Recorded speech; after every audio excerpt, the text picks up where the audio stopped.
is the Big O Show. This is the Big O Show.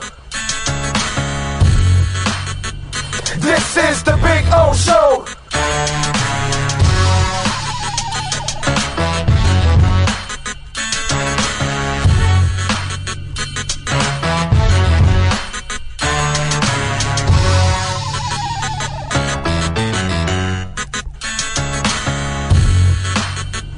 This is the Big O Show. This is the Big O Show.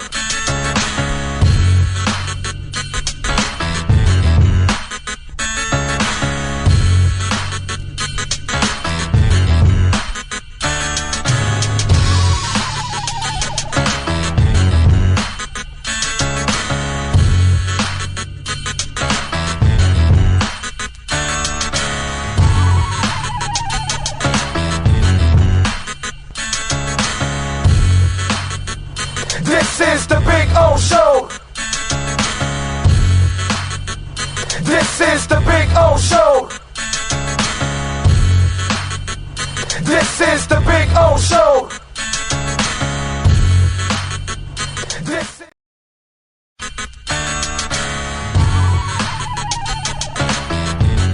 So here we are. I wanted to show you the backyard again because we had some trouble last time, but you know, cuttersedgepro.com does some amazing stuff, and they're the boys and the girl.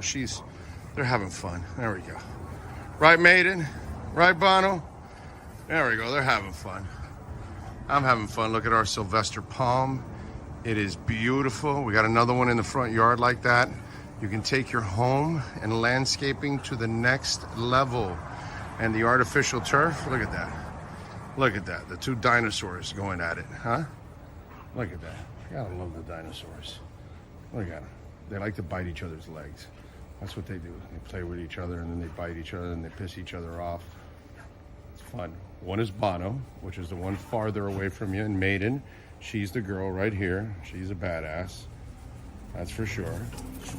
So anyway, see the flowers are coming out. Very nice. cuttersedgepro.com, folks. This big tree there will start budding that I'm showing you there soon. It'll have all kinds of flowers. I'll post another video and I'll show it to you. This is a backyard where everybody gets to hang out. Over there in the corner there, I put the barbecue and cook. So that way it's the farthest away from the house, you know. If I light myself on fire or somebody else, we're out in the corner away from everybody. There you go. So you can get some flowers coming out, which is a beautiful thing. And I swear by this artificial turf, it always looks phenomenal. I don't have to cut it. I don't have to water it. And so I'm saving a lot of money, hundreds and thousands in the long run, because I'm not watering or, of course, cutting the grass. And you know, here in South Florida, we cut the grass like every 10 to 14 days.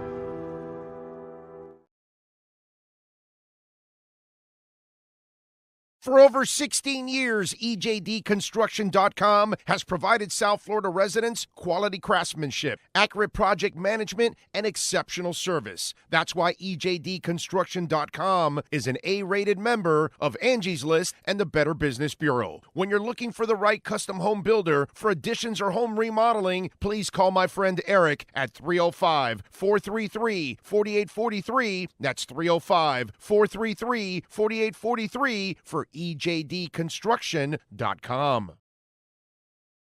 There's a new sheriff in town at Toyota of Hollywood. Cash in your chips and get a great deal on over 2,000 Toyotas, like a Corolla, not 24,000, 17,975. Giddy up to the bank and get 2.99% financing on our most popular models. So mosey on down to our western town at Toyota of Hollywood on 441 between Hollywood Boulevard and Sheridan Street. Open till midnight. When presenting an award to an employee, athlete, executive, or fantasy GM, make sure you call Orvieto's Awards and More. For 35 years, these custom award specialists have been providing plaques, trophies, custom framing, while providing state-of-the-art laser and computerized engraving, UV printing, and glass crystal etching. They do all their engraving and printing in-house for quality control. Call Charles at 305-949-8098 or visit them at orvietosawards.com. Orvieto's Awards and More, where recognition is rewarding.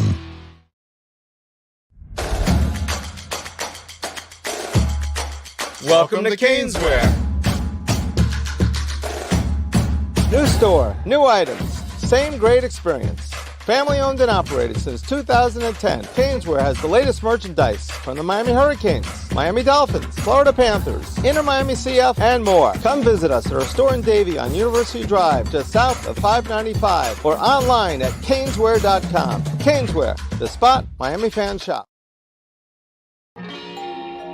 Oh, great. You have a doorbell camera.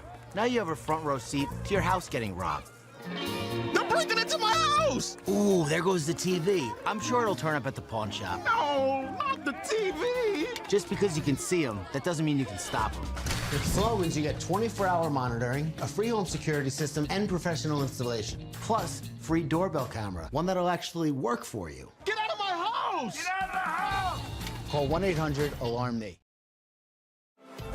Welton Rayom has more than 62 years of litigation experience handling insurance disputes. They're committed to resolving even the toughest insurance claims quickly. Call them for a free consultation. 954-966-4646. At Welton Rayom, they don't get paid unless you win. Property damage claims to your home, business, or condo as a result of a hurricane. Welton Rayom can help. Water, mold, fire, smoke damage, Welton Rayom can help. Call 954-966-4646. Just one place sold the most Acura models in the last 16 years. Acura of Pembroke Pines. Take up to $10,000 off a 2024 Acura during our 16th anniversary sale. The viewpoint, statements, or beliefs expressed on the following program by the host, guests, or callers are not necessarily the opinions of FantasyAccess.com, Media Group Inc., ownership, management, sponsors, or website. When it comes to South Florida sports teams, very few in the media have witnessed, lived, and covered it like the Big O. Let's start the program dedicated to your favorite South Florida teams with a passion that's unmatched. The Big O Radio Show is on. Here's the Big O. All righty. Good afternoon, boys and girls, and ready to rock and roll from beautiful Hialeah Park. Yes, sir. It's Thursday. You know where we're going to be here on Thursdays, having some fun and getting ready for the NBA Finals. The Miami Dolphins wrapped up their mini camp, and man, it's really weird how I've got like a boatload of storylines to talk about with the Dolphins. It's just really, really interesting, actually. So we'll give you our prediction on Mavs and Celtics tonight. We're waiting for Panthers and Edmonton on Saturday. Lakers getting ready to hire Dan. I thought it was J.J. Redick, not Dan Hurley. All those reports out there, it was J.J. Redick. It was LeBron's boy. I got some stuff on that also. So we got a bunch of stuff to talk about. Seems like a young NFL player is feeling his britches, as they used to say. So we'll talk about that. I am trying to get my buddy Mark Spears on. Let me see. Yes. There you go. There's the email. Mark Spears is going to join us from ESPN at 3:30. He's there at the NBA Finals. Have a little fun with him. You guys know when I go for an interview, it's just because I don't just do interviews to do interviews. I can talk. I don't need the help, and I don't need all that kind of stuff. There's plenty of things always to talk about, and I can always have conversations about all kinds of things. But you always, when you want to go with a quality interview, when you add one, and Mark Spears is definitely one from ESPN. So we'll have some fun with him. We'll steal him for a couple minutes because he's in the middle of getting ready for the game, I tried to get him for tomorrow morning, but he's like, man, dude, we got practice at that time. And I go, I know I was going to say, let's just push it till after the NBA finals because I want to get his thoughts also on Jimmy Butler and things like that. So we'll have Mark Spears on from ESPN. He'll join us, have a good time, and have a good conversation with my man, which is always good to have. By the way, what's it called? We've got camp wrapping up. Did you see what Mike McDaniel's doing with his meetings and practice times, all that stuff? He's going to start it at 7:24, the meetings, or at 3:24 to address the 24 years of not winning a playoff.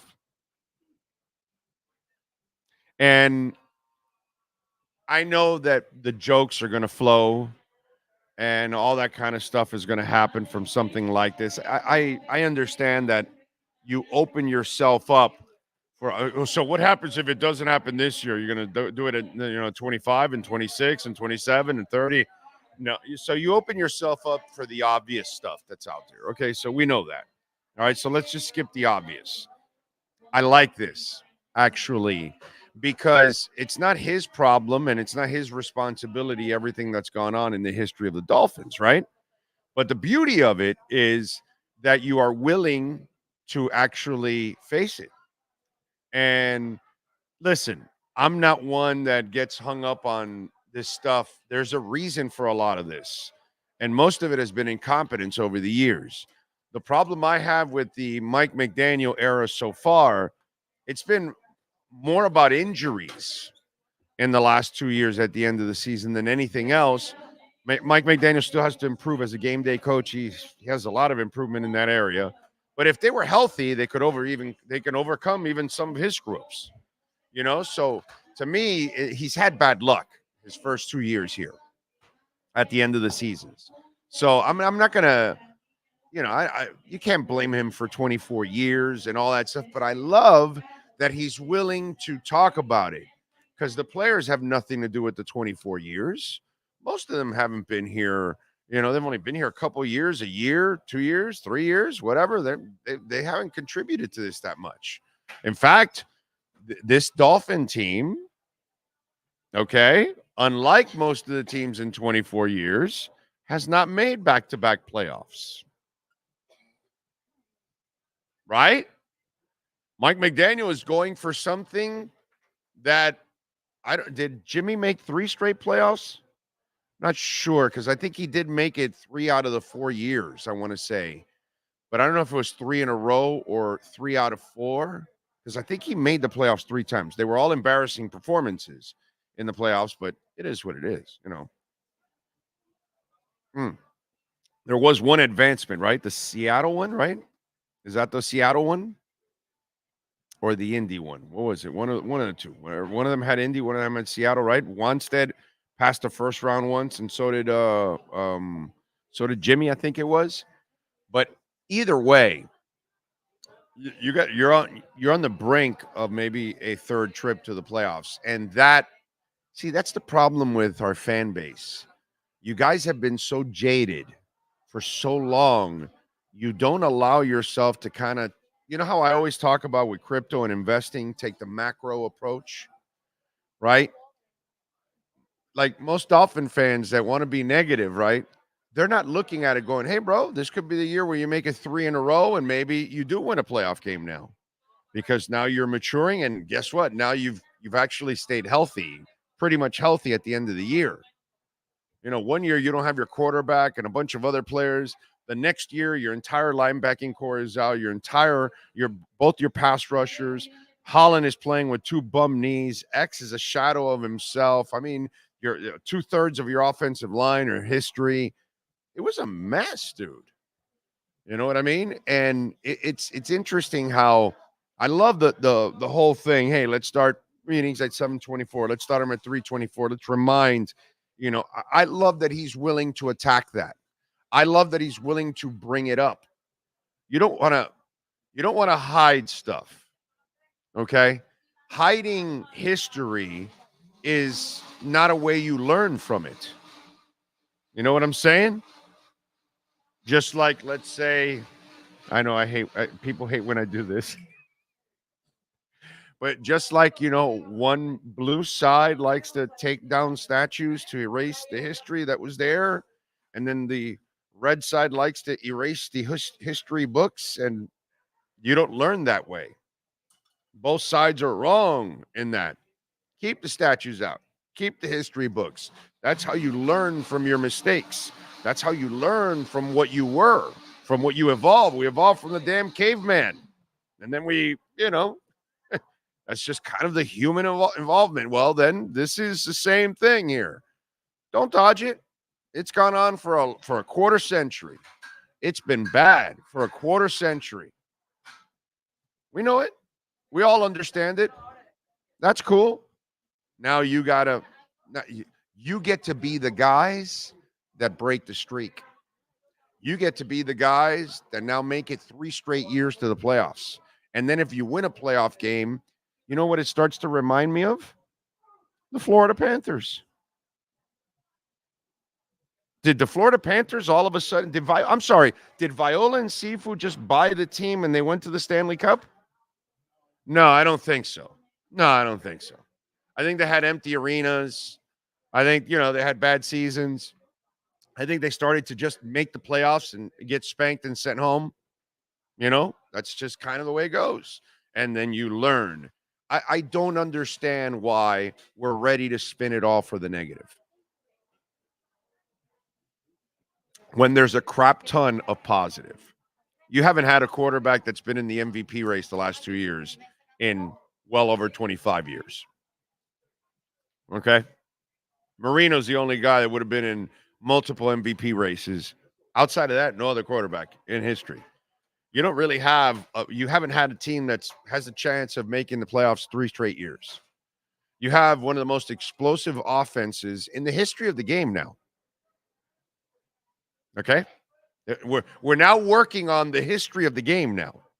Not just a season or 2. This is 3 seasons now that they're going to start lighting shit up. You know what I'm saying? That I don't know how many offenses in the NFL are top 5 3 years in a row. You go ahead and, I love all you people out there, and you fall for all the negative media that wants to get their clicks, and like what they did to Tua the other day. Oh, are you concerned? Are you pissed off? Oh, dude, I'm antsy. Like anybody that's in a contract, I've been in several of those things. And you're always antsy to get a contract, get it done. You know what I'm saying? Did I fight once?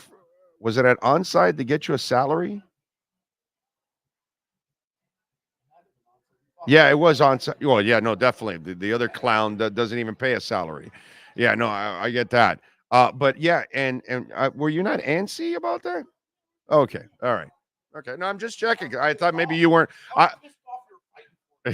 No, I'm just saying. I'm just wondering if you were human. I'm just wondering. Oh, I am. I'm 100% human. And also, going back to what you're talking about, Jimmy Johnson, he did make it 3 years in a row. Oh, there you go. And in 98, 99, he had 1 win. Right. And then 1 win in each of those seasons. So, was it Seattle? Oh, I'm sorry. I just remember. They only have who they lost to. They lost to Denver the 1 year. The negative always, right? And then they lost to Jacksonville. You can't give me the positive here? No. I think it's Seattle and Indy were the 2 first-round wins that we had 20-some years ago, whatever.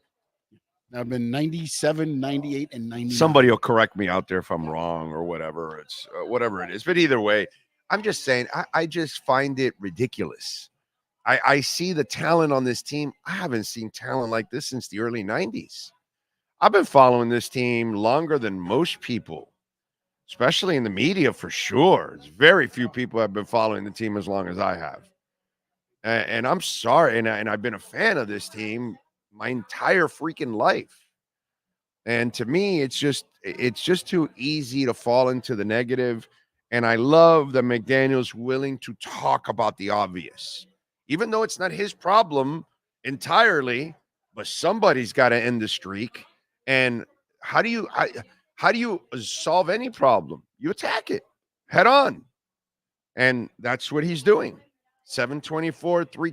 Hey, guys, You're not the guys that lost for 24 years, but the last 2 years we haven't gotten over the hump. Let's be the first team that gets over the hump and starts winning these games.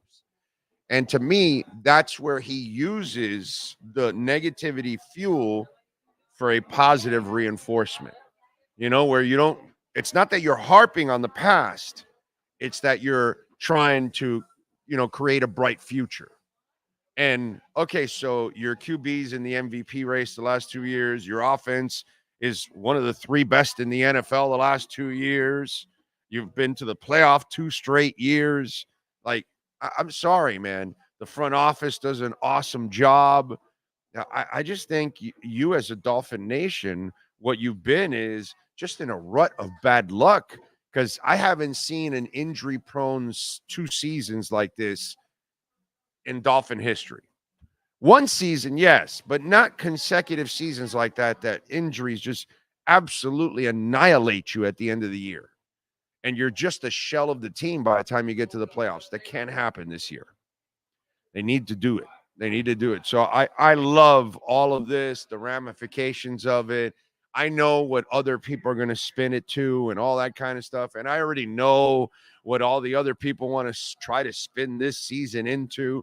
But the way I look at it, I've only seen positives over and over and over again. I know it ends with the negatives, but foundationally, I love what's going on with the Dolphins. Their ownership does everything possible. Tom Garfinkel has created an atmosphere there that is second to none, whether it's at the practice facility, whether it's in the stadium, all of that stuff. You got a front office that knows how to make moves. They know how to, get in and out of these contracts. They know how to draft, all that kind of stuff, man. And then I think you've got the best roster you've had since the early 90s. There's a shit ton of, stuff to be positive about. It's just, to me, your problem is you're not thinking more like Mike McDaniel. You're not putting yourself in the now and in the trend, because the trend for the Dolphins is up. It's not down. Everybody's looking at this team and this franchise right now as you should be one of the better teams in the league. You probably could win the division, right? They're either picking them or the Jets, pretty much, right? That's kind of, so if everybody else is kind of looking at it, you're trending on the up. Now, you just kind of got to get over that hump. You know what I'm saying? And we'll see. I love that whole thing. I watched the press conference today. Like I normally watch all the press conferences. But today I was able to catch it live, actually, because I was home. I was preparing for the show and all that kind of stuff. So, in fact, I saw some of you on the chat board, if I remember correctly. So, what was it? Brett, I think, right? I think Brett was one of the guys that I saw on the chat board, actually. So, yes. All right, the crack staff went to it. Bills in 98, Seahawks in 99. Oh, that's what it was. Oh, for Jimmy. Okay, Bills in 98, Seahawks 99. There you go. So Seattle, and then so the Indy one was for Wani. Indy was Wani. Exactly. That's the one that the Lamar Smith, the one that he was on Lamar Smith's back and all that they won and all that kind of crap, right? I think that's what it was. So, that's just one of the many Dolphin things that I want to talk about today, because there's, in a weird way, there's like a lot of things that I want to talk about Dolphins-wise. Do want to tell you, we are here at Hialeah Park. And remember, we've got the $100 no-regret first bet. So use the QR code there. If you're listening on a podcast later, you can go to the Hialeah Park website. You can sign on. Now, if you have a Hard Rock account already, don't use the same email or phone number. Use a different one. So that way, when you place your bet, you get your $100 no-regret first bet. And they've also got the Bet Sports Now, and you receive $50 of free slot play. All right, so I got to check it out and see. I'm sure Steve is going to bring it to me. You know what? I could probably figure it out from here just with technology. Technology is a beautiful, right here. Technology is a beautiful thing sometimes. There we go. So, also here at Hialeah Park, you get the Bet Sports Now and receive $50 free slot play. All right. And is it going to give it to me here? Oh, it sends me to the site so I can then bet. That's what it is. That's only it explains it there, but I can't read it from here. I need like Eagle Vision and shit to be able to read it from here, man. That's amazing. All right.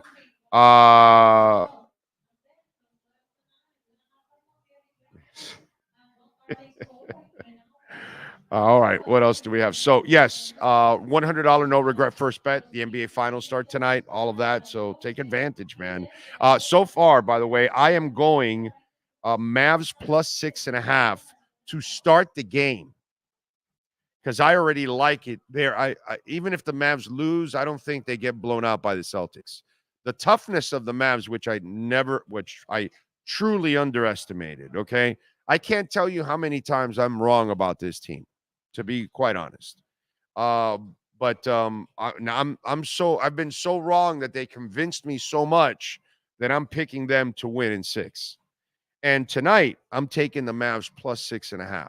Now let me tell you what I'm also going to do. I'm going to ride the live, and I hope the Celtics take a big lead, and you start giving me even more points. And guess what? I'm going to add a little bit more to that, unless somebody gets injured or something and that alters the game. God forbid, or somebody important for the Mavs gets injured. And then that changes the complexion of the game. But if everybody's healthy, everything's normal, I wouldn't underestimate. They came back on one game against Minnesota when they were down by like 20, I want to say. It's 21, right? So again, they've proven me so wrong. So wrong. I'm going with them. I'm riding with them. So I'm picking Mavs. I already took the plus 6.5 this morning. I said, you know what? Put a small bet, because I said if the Celtics start out hot and take a 5-0 lead or 8, and that thing pops up to 9 or 10, brother, I'm doubling, tripling my bet. That's kind of the way I'm going to play it, because God forbid, if the Mavs just take off hot right from the get-go and I didn't bet and I waited, well, I didn't get what I wanted right from the get-go. You know what I'm saying? So I'm riding or dying with them in this game. They're fresh. They should be ready to go. They got plenty of rest. I don't think that should be an issue. Okay. All right. Spears is, hey, if we could keep it short. He doesn't expect me to say that on the air, but I'm brutally honest. I get it. I wouldn't want to keep him very long, dude. He's a friend of mine. He's doing me a big favor. I'm not big on this, by the way. I'm not big on bothering people like this, because I've known them for 20 years, and it's not like it's not something. I usually like doing business deals instead. You know what I mean? That way, everybody, you're getting paid. Boom, hey, and there's a commitment and all good. But stuff like this, and I know he's doing me a favor and all that kind of stuff, because I'm not paying him. You know what I mean? And he's working for a major network. He doesn't need me. You know what I'm saying? He's doing it strictly out of friendship, because we've known each other for a lifetime. So good dude. I'm waiting for Mark Spears. He'll join us in about 10 minutes. We'll have a little fun. We'll talk a little basketball with him. I've watched this Panthers story before.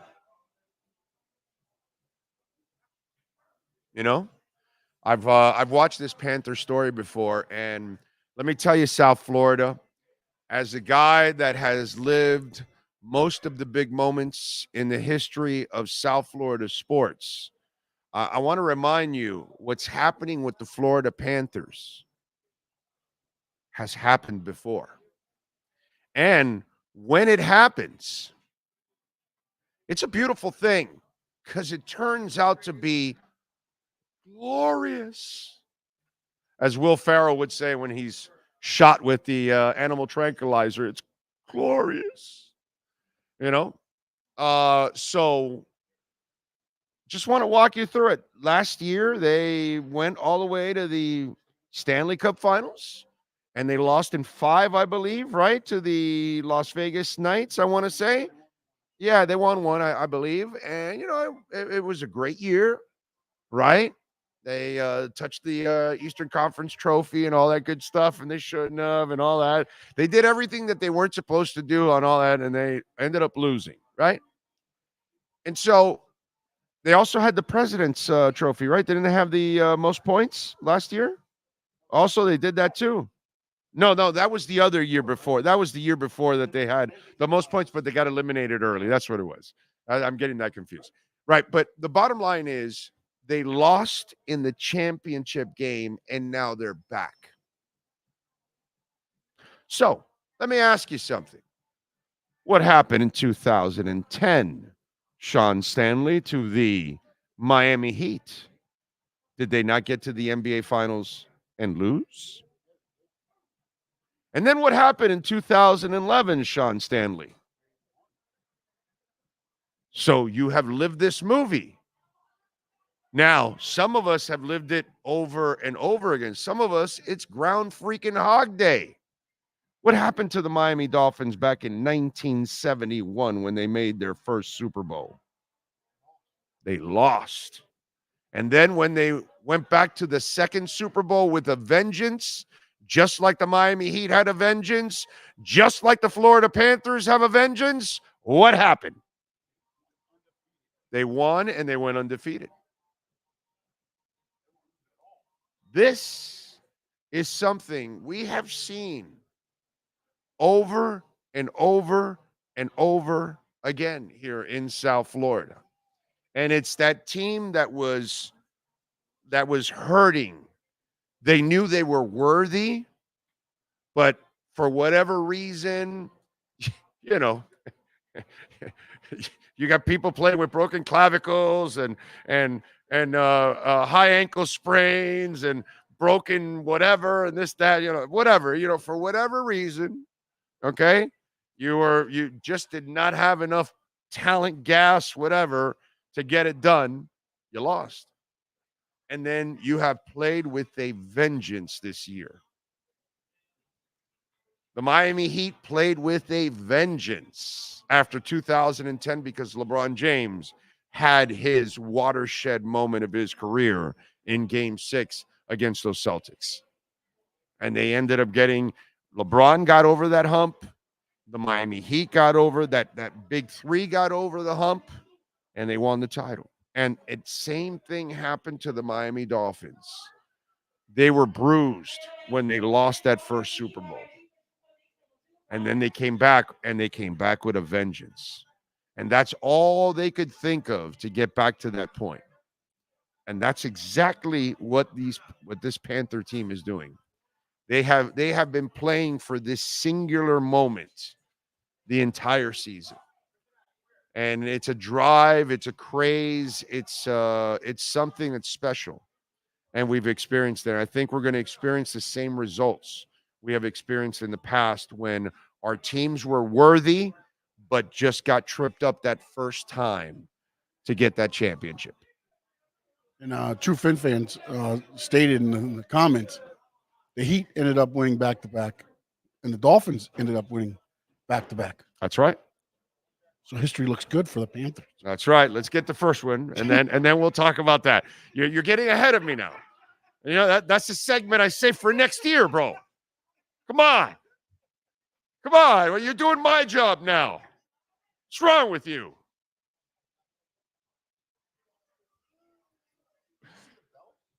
I saw the belt. That shit was nasty.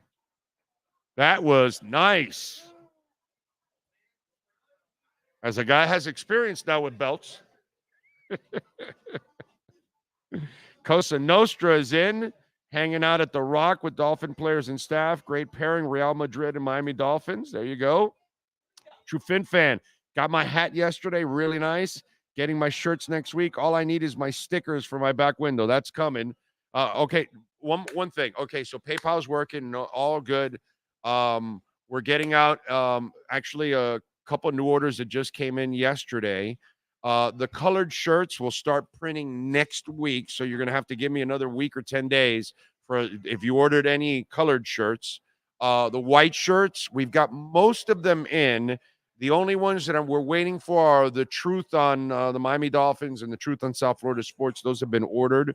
So those have, because remember, what you guys do is you first order them, and then I see what you guys are ordering, and then I've got to then make an investment on several of them. So that way, the next, like some of you are going to order, like there's a couple orders that came in yesterday. We're already mailing them out today because we have that inventory, So a lot of the white shirts we have all the hats. We have all the Big O Show white or black hats. We have the Bitcoin white or black hats. We haven't even started on the stickers yet. But remember, I also, we got 3A graphics at a terrible time because we're at the end of the year, schools, graduations, and then summer camps and all that kind of stuff. They're like overloaded printing. So he's squeezing us in and doing all kinds of stuff. So patience, and plus we added the colors after, which then that was the second wave that we're waiting for. Once I get past the colors and the dry fits, then True Fin Fan will work on the stickers. But first, let me load up and get to the point where I have all that stuff, because some of you will order some stuff and you're going to get it a lot faster because some of the stuff is already in inventory. Some of the stuff I don't have yet. So it's kind of a process. But patience, and I appreciate you all out there. Thank you for supporting the hell out of us. And of course, you can visit our merchandise shop and order any of the shirts or hats or dry fit, all that stuff. There's the QR code. If you're listening on the podcast, it's bigoradioshow.myshopify.com. The links are right here on YouTube. The links are on Twitter. The links are on Instagram. So you can find the links all over for our merchandise shop, and you can use our QR code. And it's a great way to support us, and appreciate it, man. And sport the stuff too. All right, let's get to it. We got a little basketball. Let's talk. My man, Mark Spears, ready to go. Yes, sir. Bring him aboard. Mark, how you feeling, baby? Oh, man, just out here in Boston, Mass, getting ready for what I believe will be a great NBA Finals. I got to tell you, I could not have been more wrong about the Dallas Mavericks. I did not think they were going to be this good, this tough, this resilient. And kudos to Cuban, because I laughed at his ass for trading for Kyrie. I laughed at him even more for extending Kyrie and for sticking to it, believing in it, and everything has paid off. And I am so wrong that I've picked them to win it in 6. Okay. Huh. So yeah, they have convinced me that, they have convinced me that they have the toughness that I think that at times the Celtics lack. And so that there's those lapses with the Celtics that I would have expected from a Mavs team. I'm switching over and I'm going to the Mavs and saying, yeah, I'm going with them, and I'm expecting the flakiness coming from Boston. Well, I actually picked against Dallas the last 2 series, so that tells you what I know. I got enamored with Oklahoma City. I got enamored with Anthony Edwards, and I don't blame you. Hey, look, I'm probably more enamored with Boston than I need to be because I picked them to win in 7. So what does that tell you right now? Yeah. I think it's going to be a great series, a long series. The Celtics have been here before, other than Kyrie. I don't know if anybody on the on the Mavs has really been there, but I do count Luka's Euro basketball experience, playing in a European championship. Oh, It's yeah. not the NBA Finals, but that's certainly a high pressure level. So I don't feel like he'd be intimidated by playing in the NBA Finals. When somebody picks a team to win in 7, like I did with Boston, that means it's kind of like a push, and you're basically taking Boston because they got more home games, right? Right. I just think this is a great evenly matched series to come, and I'm really excited to see what happens tonight. Yeah, I was just telling Sean that that 20-point comeback from Minnesota, I was like, I'm done, bro. These guys are the shit. The Dallas Mavericks are the shit, dude. They have it all, and I commend their front office, their vision, putting that team together, the guys they put around the big two. I have just been super impressed with them, overall. So we got your prediction. All right, so I want to know what your prediction is going to be for the Miami Heat because my vibe is, Bob Seger. My favorite song of Bob Seger is called "Turn the Page," and I think that's what Pat Riley's about to do. And I think if the Sixers are willing to do it, I think those two are going to tango, and Jimmy Butler is going to end up in Philadelphia when it's all said and done. What's your prediction for the Miami Heat and Jimmy Butler? Man, I've been so in finals word, man. I ain't been thinking about no Miami Heat. Well, you're talking with Miami now, so you know. You know what? I'd probably have to study it a little bit more. Obviously, it looks like it's the end of the road for Jimmy Butler there, especially, Pat Riley doesn't mince words. But then, you hear Udonis Haslam speak, and he's like, he ain't going nowhere. He's supposed to be here. We're gonna work it out. Well, So he learned what he heard Riley the first time when he went off in that other podcast. So now UD's in line with the company line now. Yeah. So he's throwing out the company line. But the man kind of gave us the writing on the wall because he basically said, unless Jimmy plays, I can't pay him. And they're not going to pay him now. They're going to wait till next year. And Jimmy's not going to wait till next year. And neither is his agent. He knows, there's somebody there willing to pay him. He's going to go get that money, man. and then he's in his 30s now, so it's hard to be patient, not knowing what tomorrow holds. Obviously, he has some health concerns, and so that adds to the urgency. So, but I mean, like I'm keeping an eye on Golden State doing anything that includes somebody big, right? Like now, would Golden State pay him now? I don't know about that, but I think they certainly are looking for somebody that could come in and give them a guaranteed 20 to 25 a game. They need that. Right. Steph Curry needs the co-star. Could it be him? Could it be Zach LaVine? Like those two guys, like they can't roll the dice and have somebody that's not healthy, right? Yeah. They need somebody healthy. So that's the thing. I mean, if your parent club is dissing you over health, then I think that kind of in a lot of ways takes a slap on whether teams should take a chance on you as well. Because there's no question about Jimmy Butler as a player. He's a phenomenal player.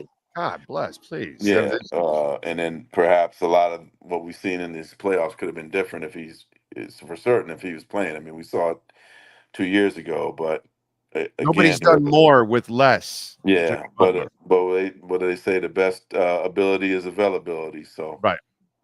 No, the Jimmy Butler era has been incredibly successful. Where the front office failed, let's be honest, man. And I've been talking about this for a couple years. They didn't get the other superstar next to him, man. I love Bam, but in today's NBA, if you cannot impose your offensive will, I can't call you a star. Because in the 90s, I would have made Bam a superstar. In the 90s, when we were scoring 85 and 90 points in the league, Bam is a superstar.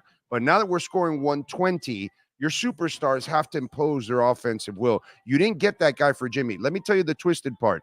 The best thing would be is for the Heat to trade him and get 3 or 4 first rounders, because their problem, Mark, has been they can't get that star because every time they come to the poker table, they don't have the capital.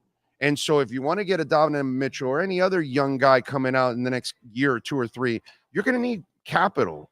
And that's why the Oklahoma Cities and others can do that, because they have capital. Miami doesn't have any capital. Trade Jimmy and you get capital. And then now with Bam, with Jaquez, and with Jovic, you try to get that star and build these young guys. Maybe you can come back a little stronger. Yeah. I don't know. What do you think?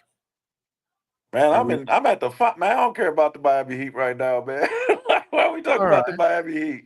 But you think that the trade would be helpful, right? The trade would be helpful, right? They'll be interested in Jimmy Butler. It is funny. I'm not trying to slight the Miami Heat. I know. It's game 1 of the NBA Finals today. I know. So but I got your prediction. I got your thoughts on it. So I want to get your thoughts on the Heat overall. And it's kind of, those are the 2 hot topics down here. Either you talk NBA Finals or you say what's going to happen with Jimmy Butler. I mean, I do like all the Heat's young pieces. I'm waiting for your sharpshooter that has so much promise and hero to be a hero? I don't think. I don't think. Yeah, I mean, has that passed? I mean, you could probably answer that better than me. I'm a big Jaquez fan, Oh, and love him. I think Love he's him. going to end up being a star. Yeah. Yeah. So I'm you know, I'm disappointed that we didn't see them at full strength. You know, Scary Terry, like I just wonder what kind of challenge that they could have presented. Wonder what they could have been. We'll never know, and Right. maybe we'll never. I mean, I kind of wish they would just run it back and see what they could be healthy. Yeah, and when you have Spo, you always have a chance. All right, Yeah. Mark. Hey, I appreciate you taking some time, No, man. hey, I You're got a really busy message, schedule. man.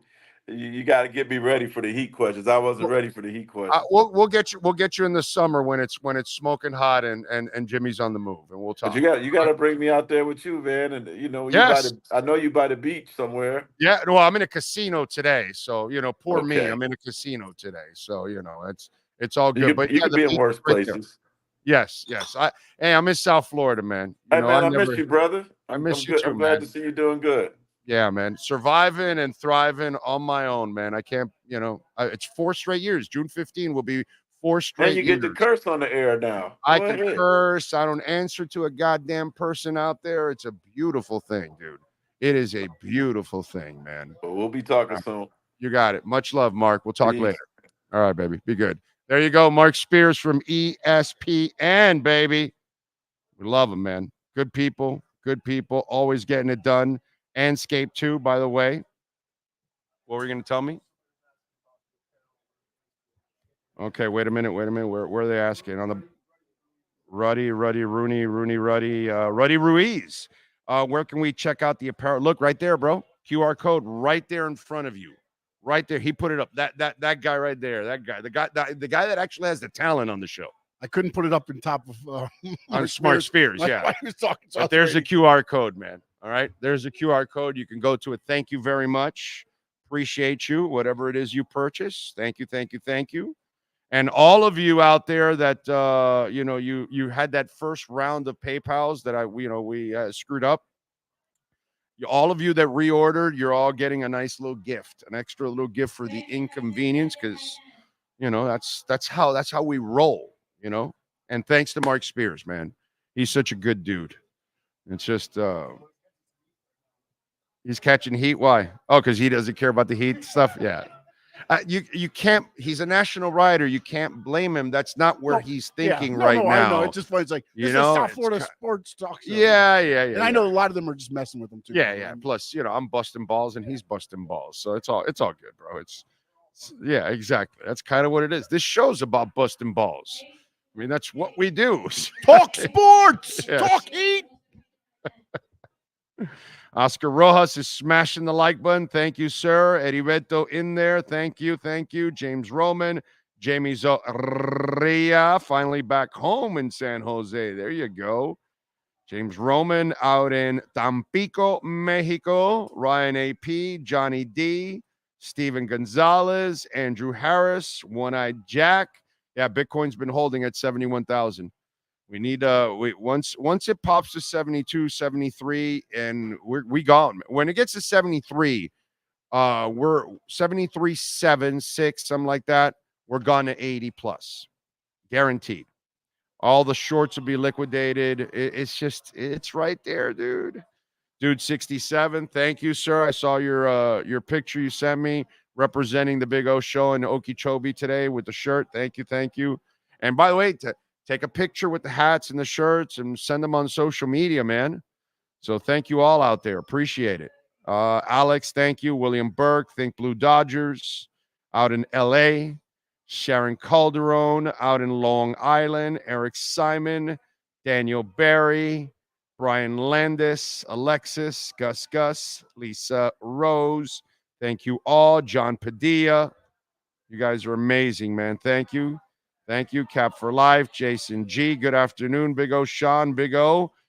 Big O titles his show Interesting Development at Dolphins Camp. Was Tyreek finally with a beautiful woman and didn't impregnate, divorce her, or break any of her bones?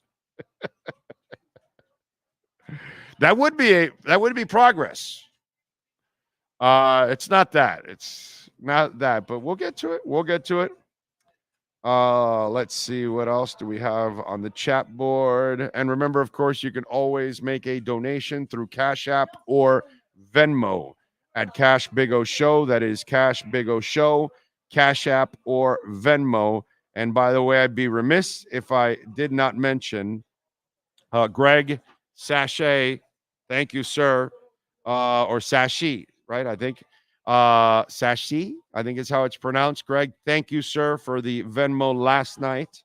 So I appreciate it. Cash App or Venmo, we get it anytime. If you're listening to the podcast or watching it live, you can always send in your comment, question, whatever it is. Always appreciate it out there, man. Thank you all out there, as always. However it is you support the show, visit our amazing sponsors like Welton Realm, which, by the way, we are in hurricane season right now. So please save this number, 954-966-4646, because God forbid we get hit by a storm, or even if it's not a storm, but it's just a heavy rainstorm that brings some water damage. Maybe you're in a condo or townhouse and some busted pipe and all that kind of stuff. Before you call your insurance company, in fact, don't call them. You call Welton Realm first. They send their adjusters, and then they call the insurance company. Right for you. They get this thing going right away for you. Right away. You're not going to wait. So call them, 954-966-4646. These insurance companies, they want your premium paid, but then when you want their service, brother, it's like pulling teeth. The second they get a call from a lawyer instead of a client, you got their attention because they know they can take advantage of you and I. But lawyers, they can. And Welton Realm, I saw it firsthand, dude. Progressive was trying to screw us. Jeff and Dan, they did the screwing.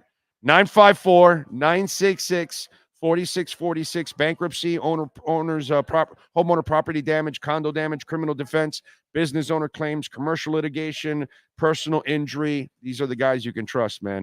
Jeff Welt and Daniel Realm. 954-966-4646. All right. Let's get to our 3A Graphics sports calendar.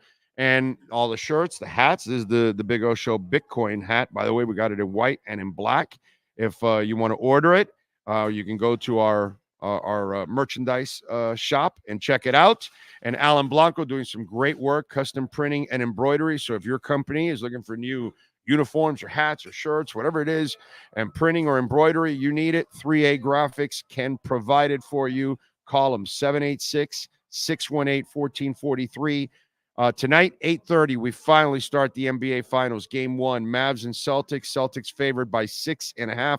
Over and under is 214.5. Mavs plus 190. Celtics minus 230. Saturday, we await the Panthers as they host Edmonton for Game 1 at 8:10. Right now, Panthers over and under is 5.5. Panthers are minus 135 on the money line. Edmonton is plus 114.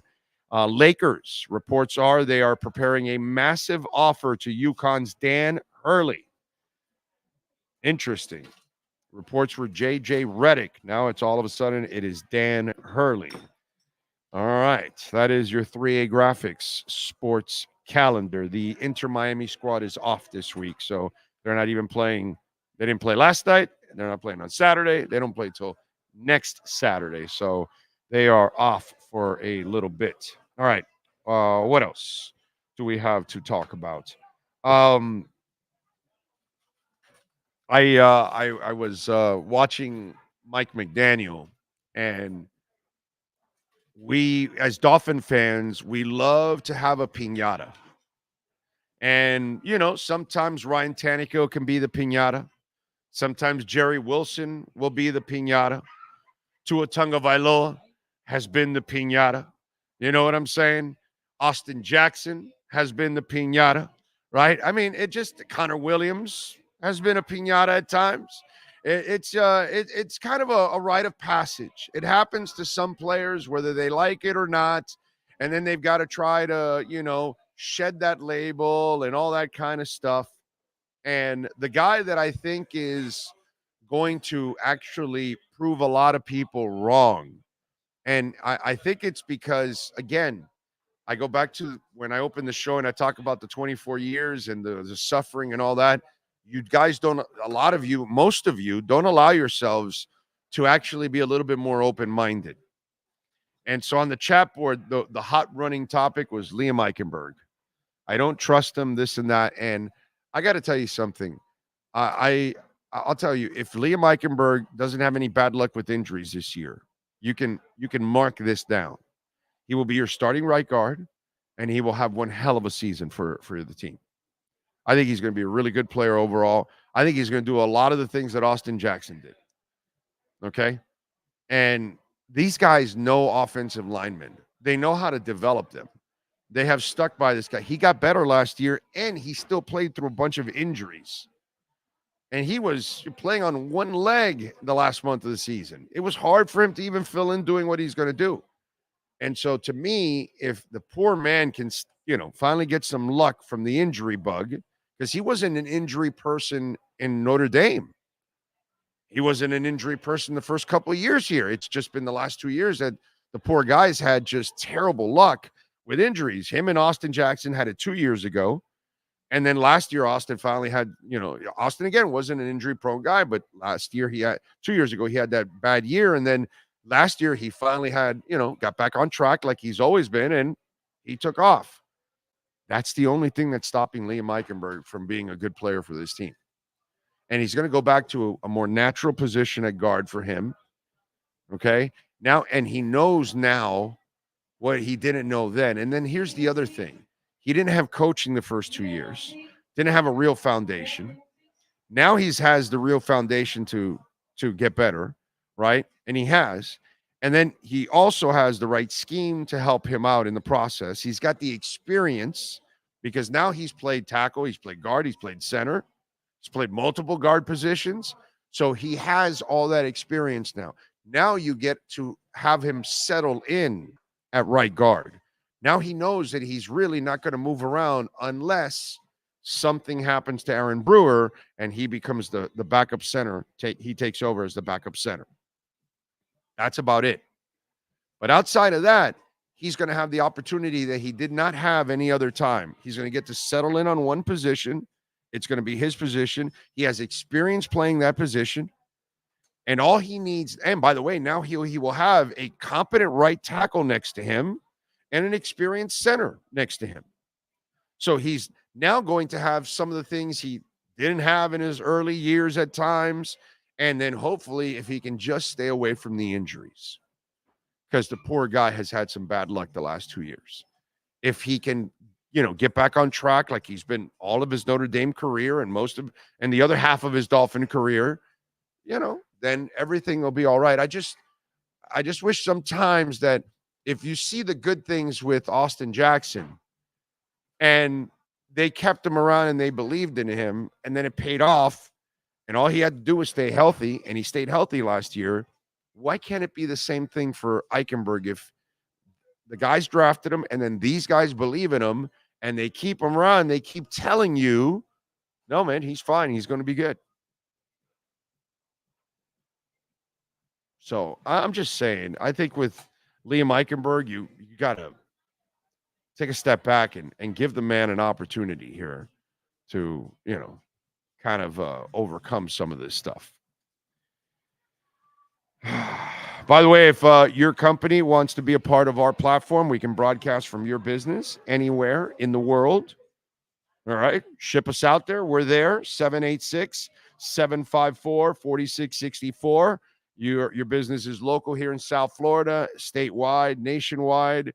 Obviously, we've got a international, national, and local reach. So please reach out to our business line at 786-754-4664. Where is Bitcoin is the question. Is Bitcoin stuck around? Okay, 70,687. So just under 71,000. It's been hanging around there, waiting for it to pop.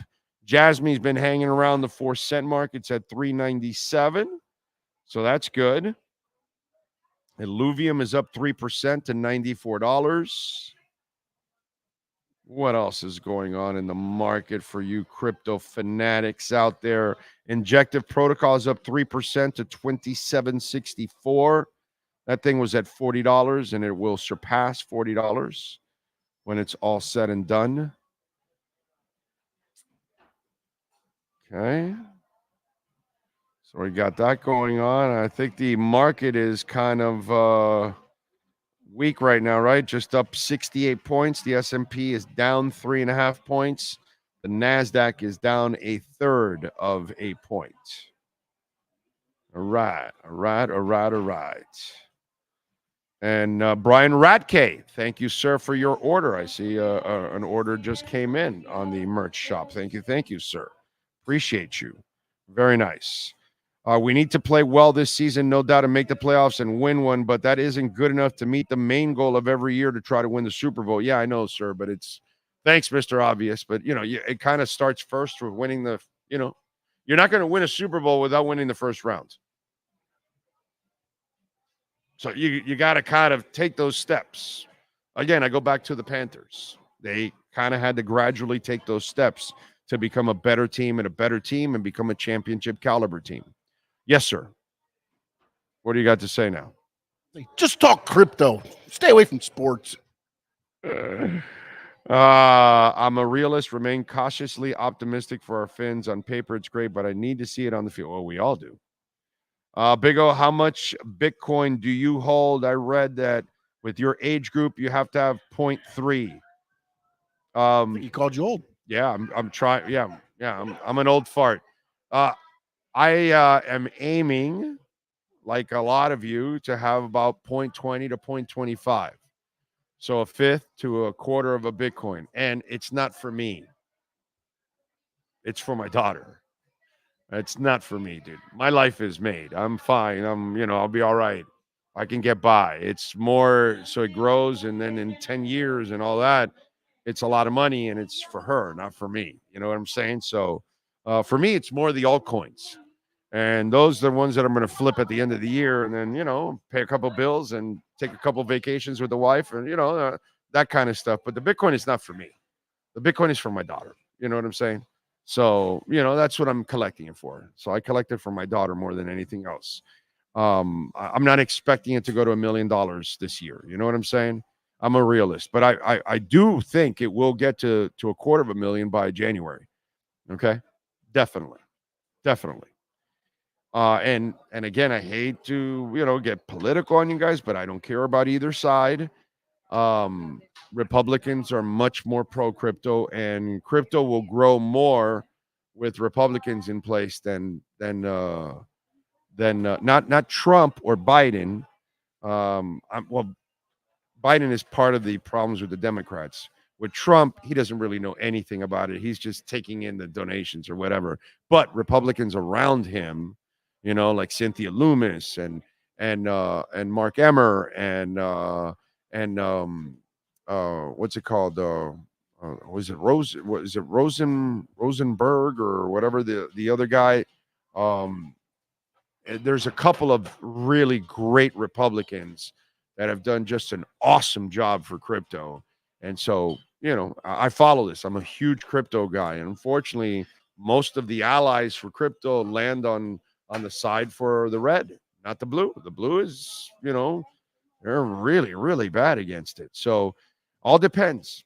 It'll grow a little bit more with Republicans. It'll be harder for it to grow in this country with Democrats. They have already killed it. They've done as much as they can to kill it and stop it already in the last year. It's McHenry is the guy's name. Patrick McHenry. It's the guy's name. So that's the only problem, man. So that's kind of the way I look at it, unfortunately. Let's see. Jimmy was the Seattle playoff win, Marino's last one, I believe. And Wanstead was coach of the year with the win of a playoff in Indy. Right, exactly. That's what I thought. Thank you, sir. Thank you. What else? Big O, did you know that if LeBron James took his salary in Bitcoin, he would be worth $61 billion? Yeah. I mean, again, I tell you guys, I'm not a financial advisor. You shouldn't have a bank account. You should only put money in your bank account for the bills. Just put the money that goes in there to ship it off for FP&L and your mortgage and all that. Any extra money you have should never be in a bank or in a savings account. It should be in Bitcoin. Okay? It should be in Bitcoin. That's elementary, my dear Watson. It's the easiest and smartest decision there is on the planet. The dumbest decision is having your extra money in a bank, in a savings account or a checking account, and not putting it instead in a Bitcoin. That's the dumbest effing thing you can do in your life, is to have extra money that you have sitting there doing nothing, sitting in the bank and letting them use all your money for investing and gaining and giving you nothing for it. You're a moron.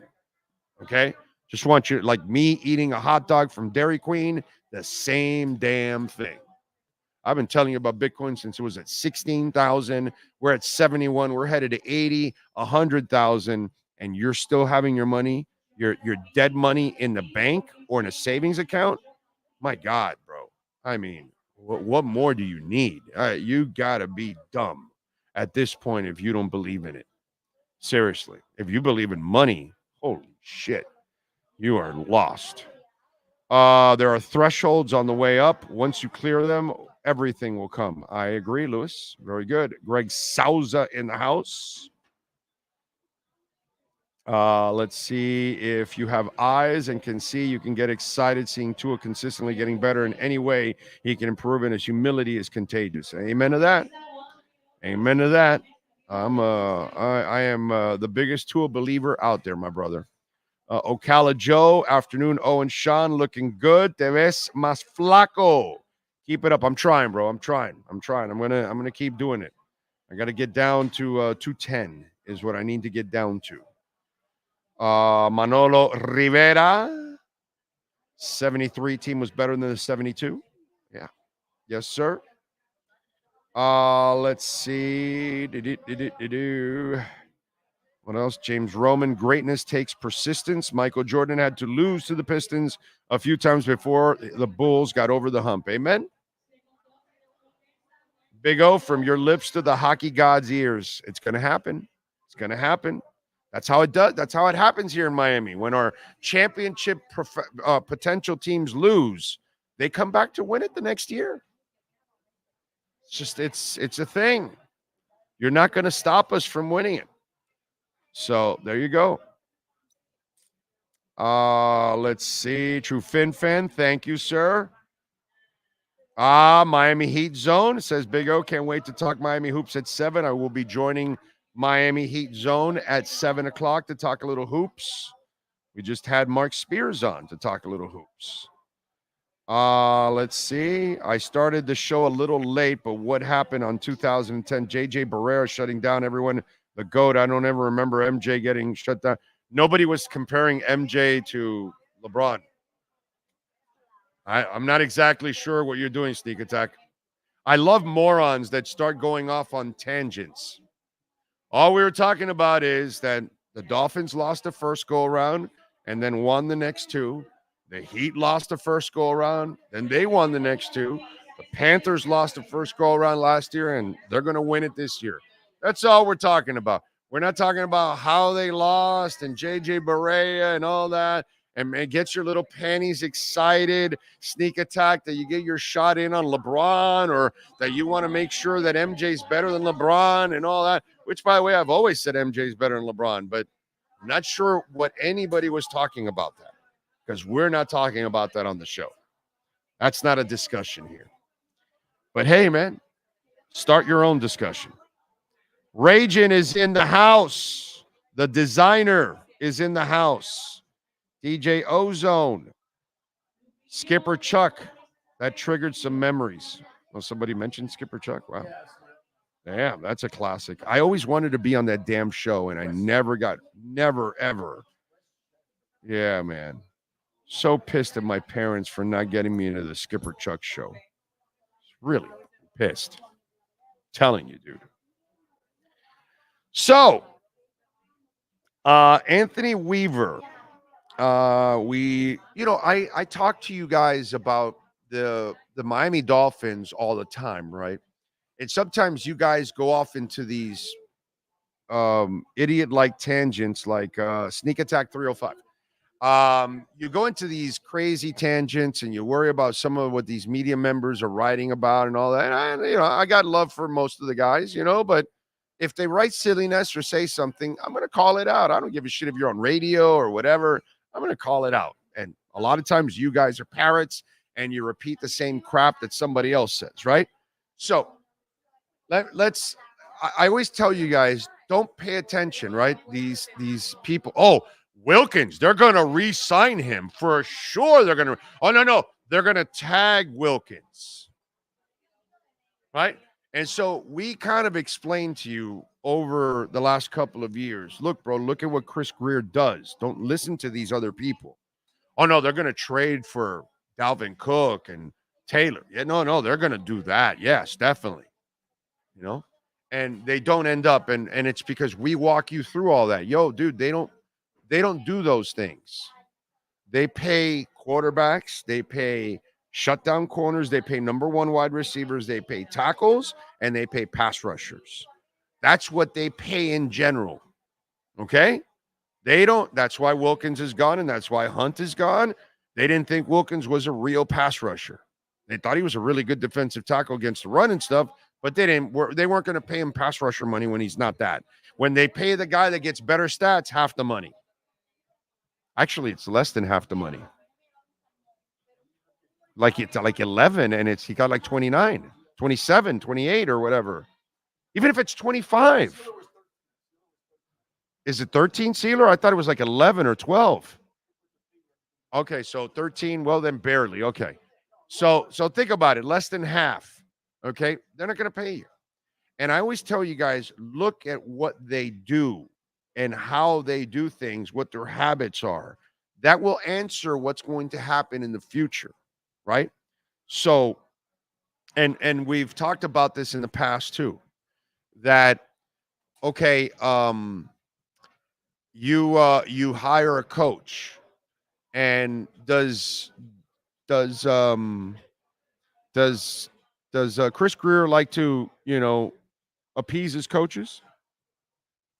If a coach is looking for a player, he'll go get him the player he likes, right? Right. He wanted another running back. He got him a Chan. He needed another running back like those guys. He got him Jalen Wright, right?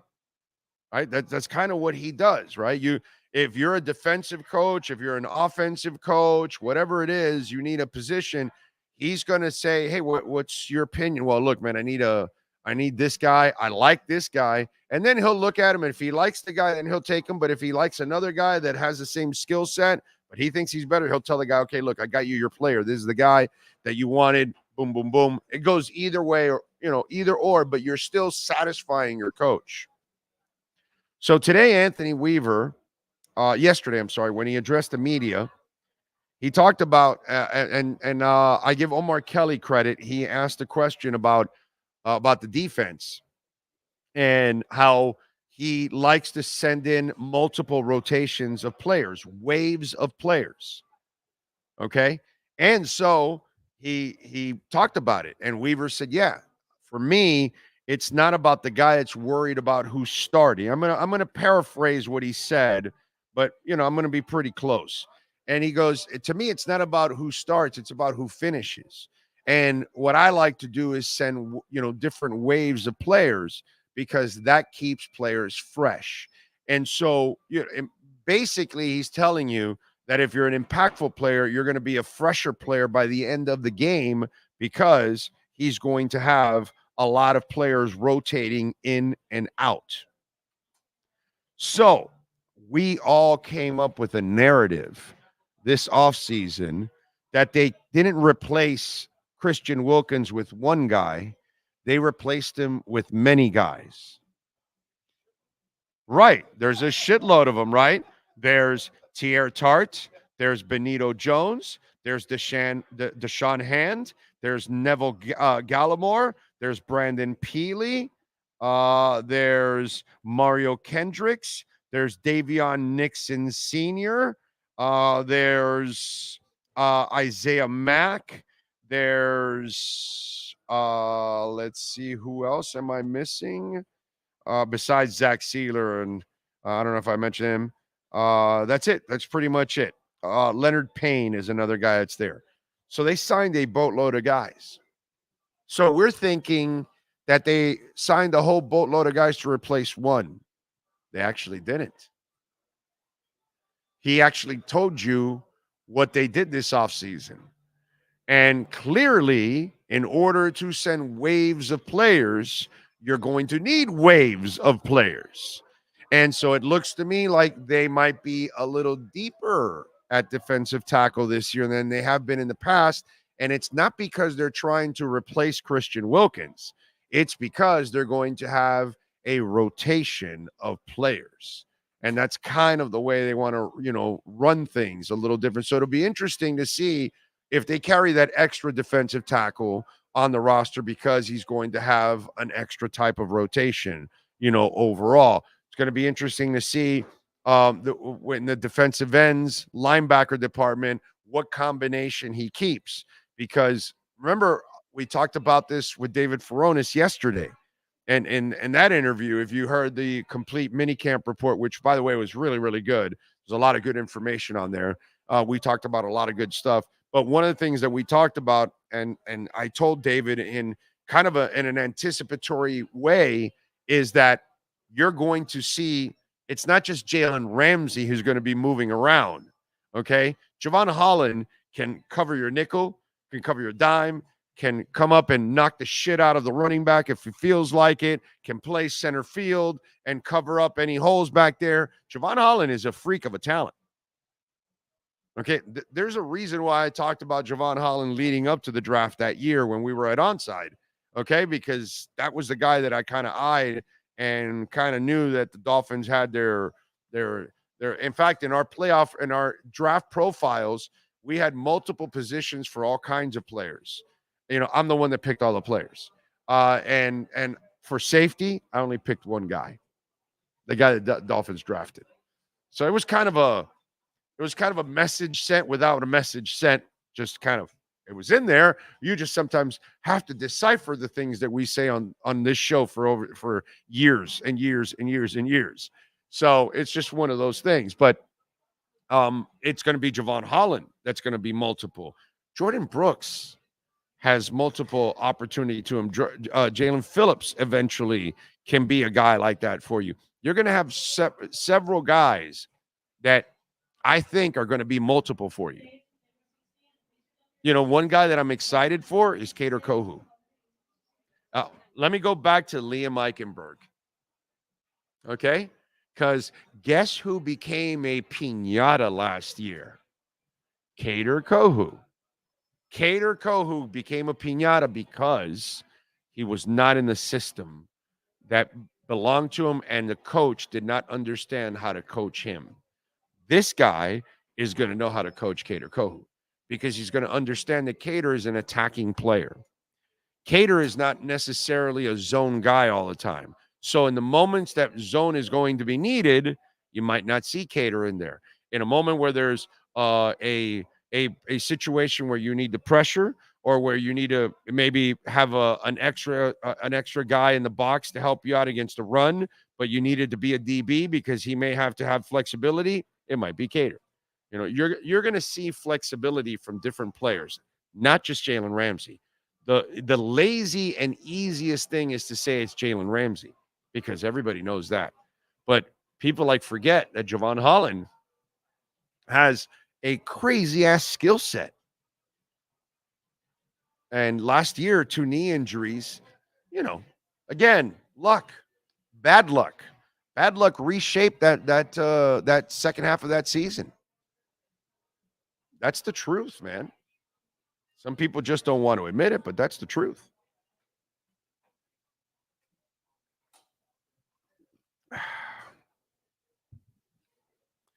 What can I tell you? I can tell you that at Toyota of Hollywood, they've got over 2,000 Toyotas in stock, folks. So get on down there and check it out. I've been telling you about Toyota of Hollywood for many years now. I drive a Camry. My daughter drives a Corolla. So in our home, we talk about Acura, we talk about Toyota all the time under the Craig Zinn umbrella.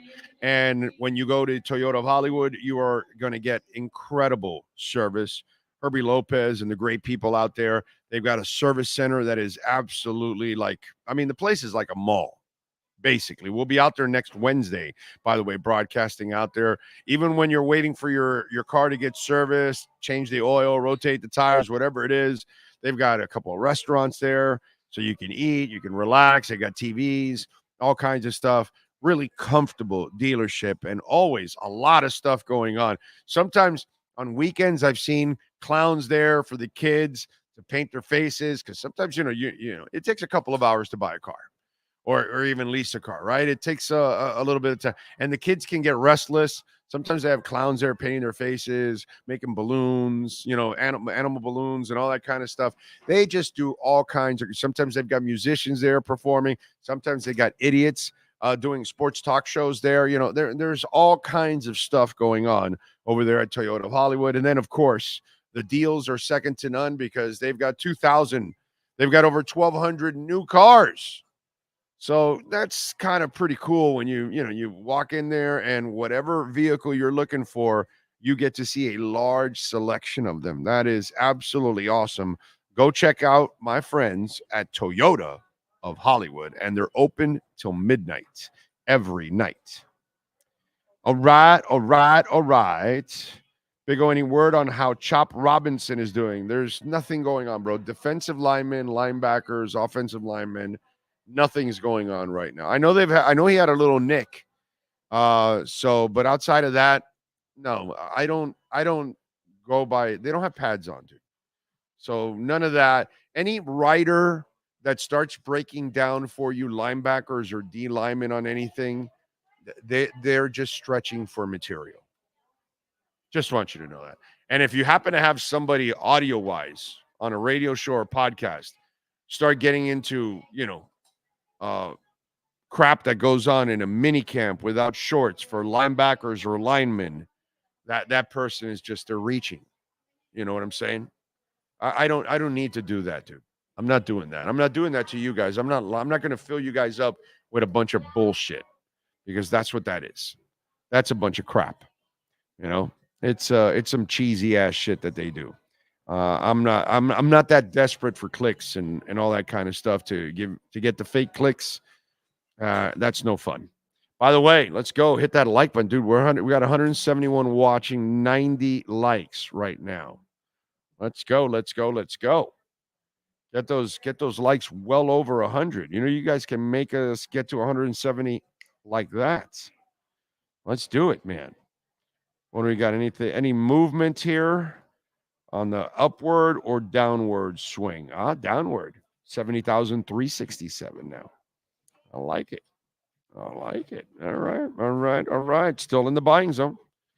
When it pops, you will regret. Jalen Ramsey was paired with X last year, and they were friends and all that kind of good stuff. And I learned something I did not know with Jalen Ramsey. He's known Fuller since the high school days. So they were kind of on the same circuit, playing against each other from high school, going into college and getting recruited. And both have a history. So it's pretty cool how sometimes you worry about the business so much, because everybody's, oh, wow, we're going to break up Wilkins and Sealer like they're married, or like they're what's that called? Conjugal twins or something? Is that how it's pronounced? I don't know. Something like that.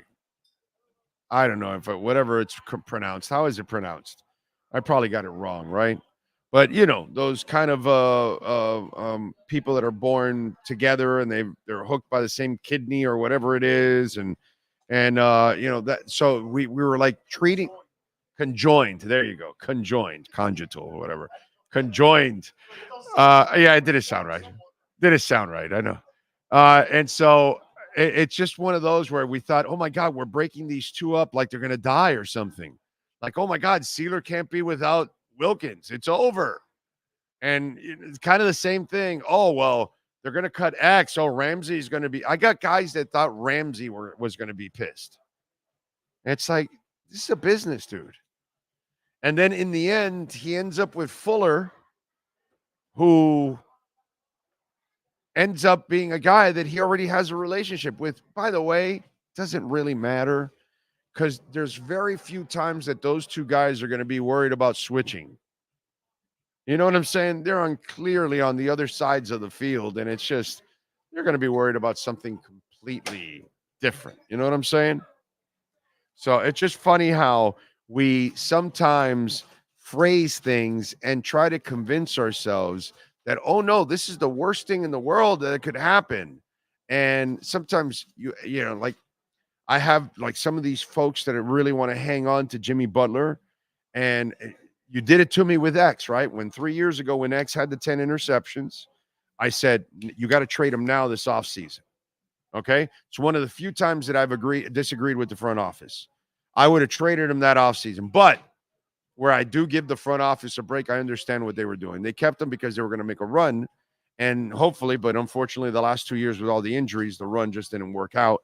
And plus, he was part of those injuries too at the same time. But I understood the method behind the madness, why they kept him. Same thing I said with Jimmy Butler last year. I would have traded him. Luckily, they may still have a window to unload him this year. You know, but you have to be able to compartmentalize your emotions with what's best for the team. And what's best for the team at times is to move on from certain players at the right time. You know? And so the Jalen Ramsey and X stuff, if you thought that divorce was going to be something that was going to affect the team, or the Wilkins stuff with Sealer, it's part of the game, dude. You got him. It's what Tua said in his press conference. Are you frustrated? No, this is just part of the game. You know, it's kind of the beast that you have to deal with. And he's right. And that's why you become antsy. You know, everybody else wants to, those that want to go to the negative, they like to shape it other ways. Let's see what else. I do have one more Dolphin thing that I want to talk about. Let me get to a couple music notes here and entertainment before I get to a little more Dolphins. Let's see. I know no one cares, but I shout out to the USA national cricket team who just defeated Pakistan, who is a power in the sport. You know, Dolphin Dumpy, I'm sorry. I want to go check that out. And I think it's over in Broward where Miami, Lauderdale, where the Lauderhill, 595, right? No? Right, the cricket stadium where Miami FC played. Isn't it like close to the swap shop or some shit like that? Yeah. No, it's not 595. What's that other highway? Right, but there's that highway that's right there, right? Isn't there isn't there? I want to say it's 441 that runs. Oh, right it is there. 441. I believe it's 441. Is that Yeah. Miami FC played there, dude. Oh, they played there for like 2 seasons. Oh, okay. At that place, at that cricket stadium. That cricket stadium cost them like $20 million or $30 million to make. And so I don't know shit about cricket, but I'm intrigued to kind of like find out about it. Like, start to educate myself a little bit about it. You know what I'm saying? But it's funny that you mentioned that because I kind of like looked at it, you know? So there you go. Yeah, we're talking cricket, baby. We're talking cricket. Last day of school is a blessing. It is for parents and teachers.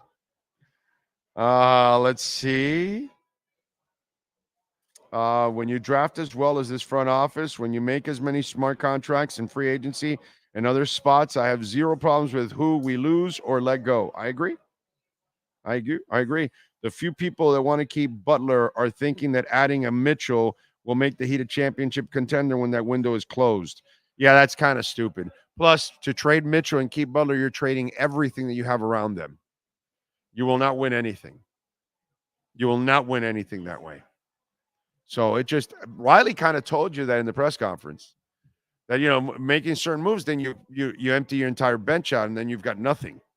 And you can't do what the Denver Nuggets did to get Carmelo Anthony. That doesn't make any sense. The best thing to do is to move on from Jimmy Butler. I've been saying this for over a year now. And the beauty is that they have a window now. Now they actually, apparently, it looks like it, they have a team in the Sixers that are willing to make this move. And if Paul George wants to stay in California, then the coast is clear, dude. Send Jimmy to Philadelphia, pick up your first rounders, and get the resources that you've never had in order to make new trades down the line without having to lose a bunch of bench players or a bunch of your young guys. All right, let's start off with birthdays. All right. Start off with musicians. All right. Let's see. Let's go with Carl Barrett, singer from the English rock band The Libertines. Born on this date in 1978 with Mr. Doty and in the band. Let's see what else. James Schaefer was born on this date in 1970, guitarist for metal band Korn. Let's see. Tom Araya, born on this date in 1961, vocalist, bassist with the thrash metal band Slayer. Stevie Vai, American guitarist, composer, singer, songwriter, and producer, born in 1960, played with Frank Zappa, David Lee Roth, Whitesnake, Mary J. Blige, Spinal Tap, Ozzy Osbourne. He's kind of talented. Robert Hutchins, guitarist, vocalist from the band The Bluebells. Michael Wallace, born in this date in 1955, keyboardist for the reggae band Third World.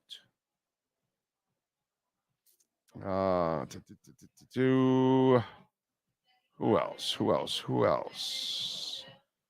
of note?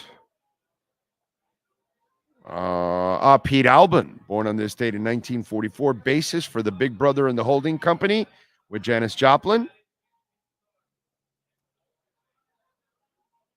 And Gary U.S. Bonds was born on this date, rhythm and blues singer, born in 1939. Levi Stubbs, born in 1936, baritone singer, lead vocalist for the Four Tops.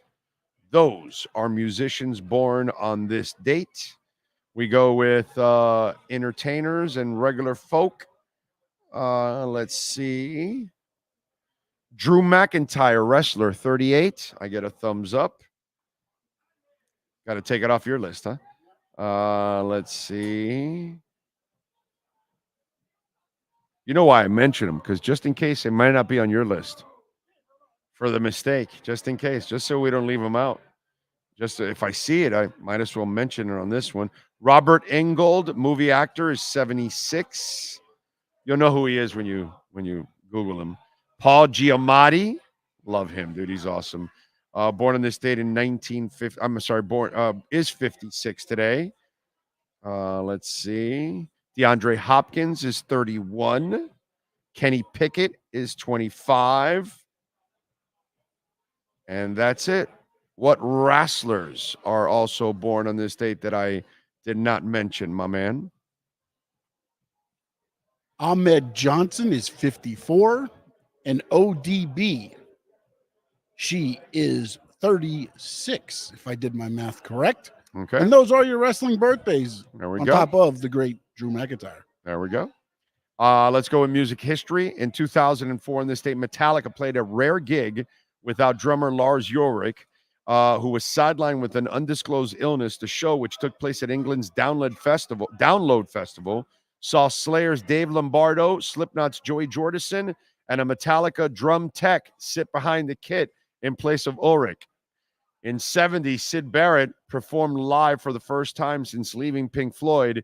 He was backed by a group that included former bandmates David Gilmour, but Syd confused the audience and his backing musicians when, after 4 songs, He took off his guitar and walked off stage. He had a lot of issues, poor guy. In 79, Def Leppard performed at a club in Sheffield, England.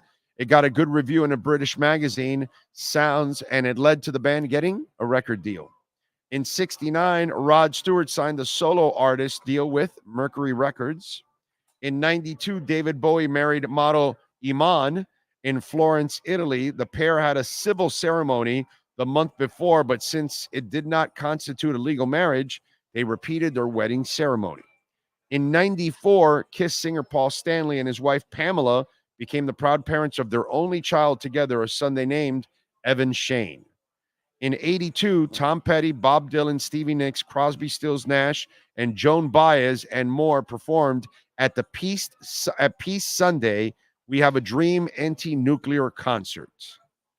And that is what happened today in Musica history. No Powerball winner, by the way. The Powerball jackpot will be worth an estimated $206 million. 0 players matched all 6 numbers during the $187 million drawing on Wednesday night. The numbers were 8, 44, 45, 51, and 69, my favorite. Powerball number 12. Good luck to you all that are playing a little Powerball. Remember, those of you that win the Mega Millions, the Powerball, the lottery, you're required to take Sean to a steak dinner. I didn't write the rules. I just live by them. You should too. Just saying. Sounds like a fair rule, right? I mean, you know. If you're going to come into a lot of money, the least you can do is give Sean a great steak dinner. You know what I'm saying? Speaking of steaks, wow. I could have a little Chico's after this. That would be good. A little Chico's. Great actor Paul Giamatti had a role in Private Ryan. Remember today in the 80th anniversary of D-Day. Oh, I'm good with all the offseason moves so far, says Ocala Joe. I wish they would have picked up a back that could pick up 3rd and 1s. Well, Chris Brooks. I think that's the guy. I think they'll keep, again, my prediction is they'll keep 4 instead of 5 this year. Remember, I just talked about some kind of coordinator on the other side. They may keep extra linemen for a wave. 4 running backs, not 5 this year. So, you know, I think they kept did they keep 4 tight ends last year? Maybe they even keep 3.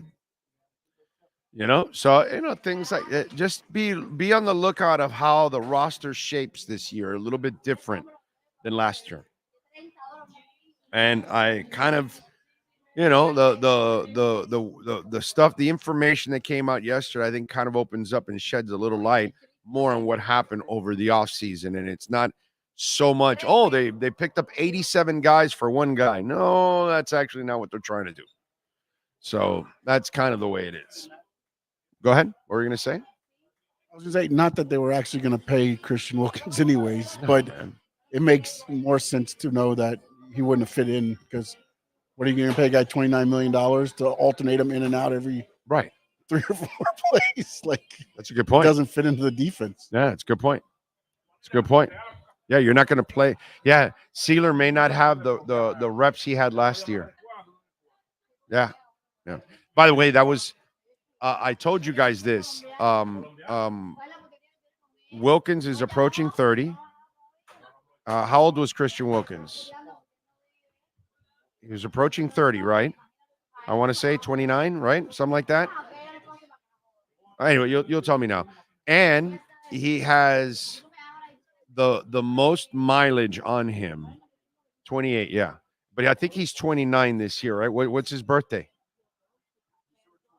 Yeah, he turns 29 this year. That's why I was saying. I knew he was getting close to it. So so this contract will take him into his 30s, and he has more snaps on him than the average 28-year-old, because he never came off the field. And that's where this changes now.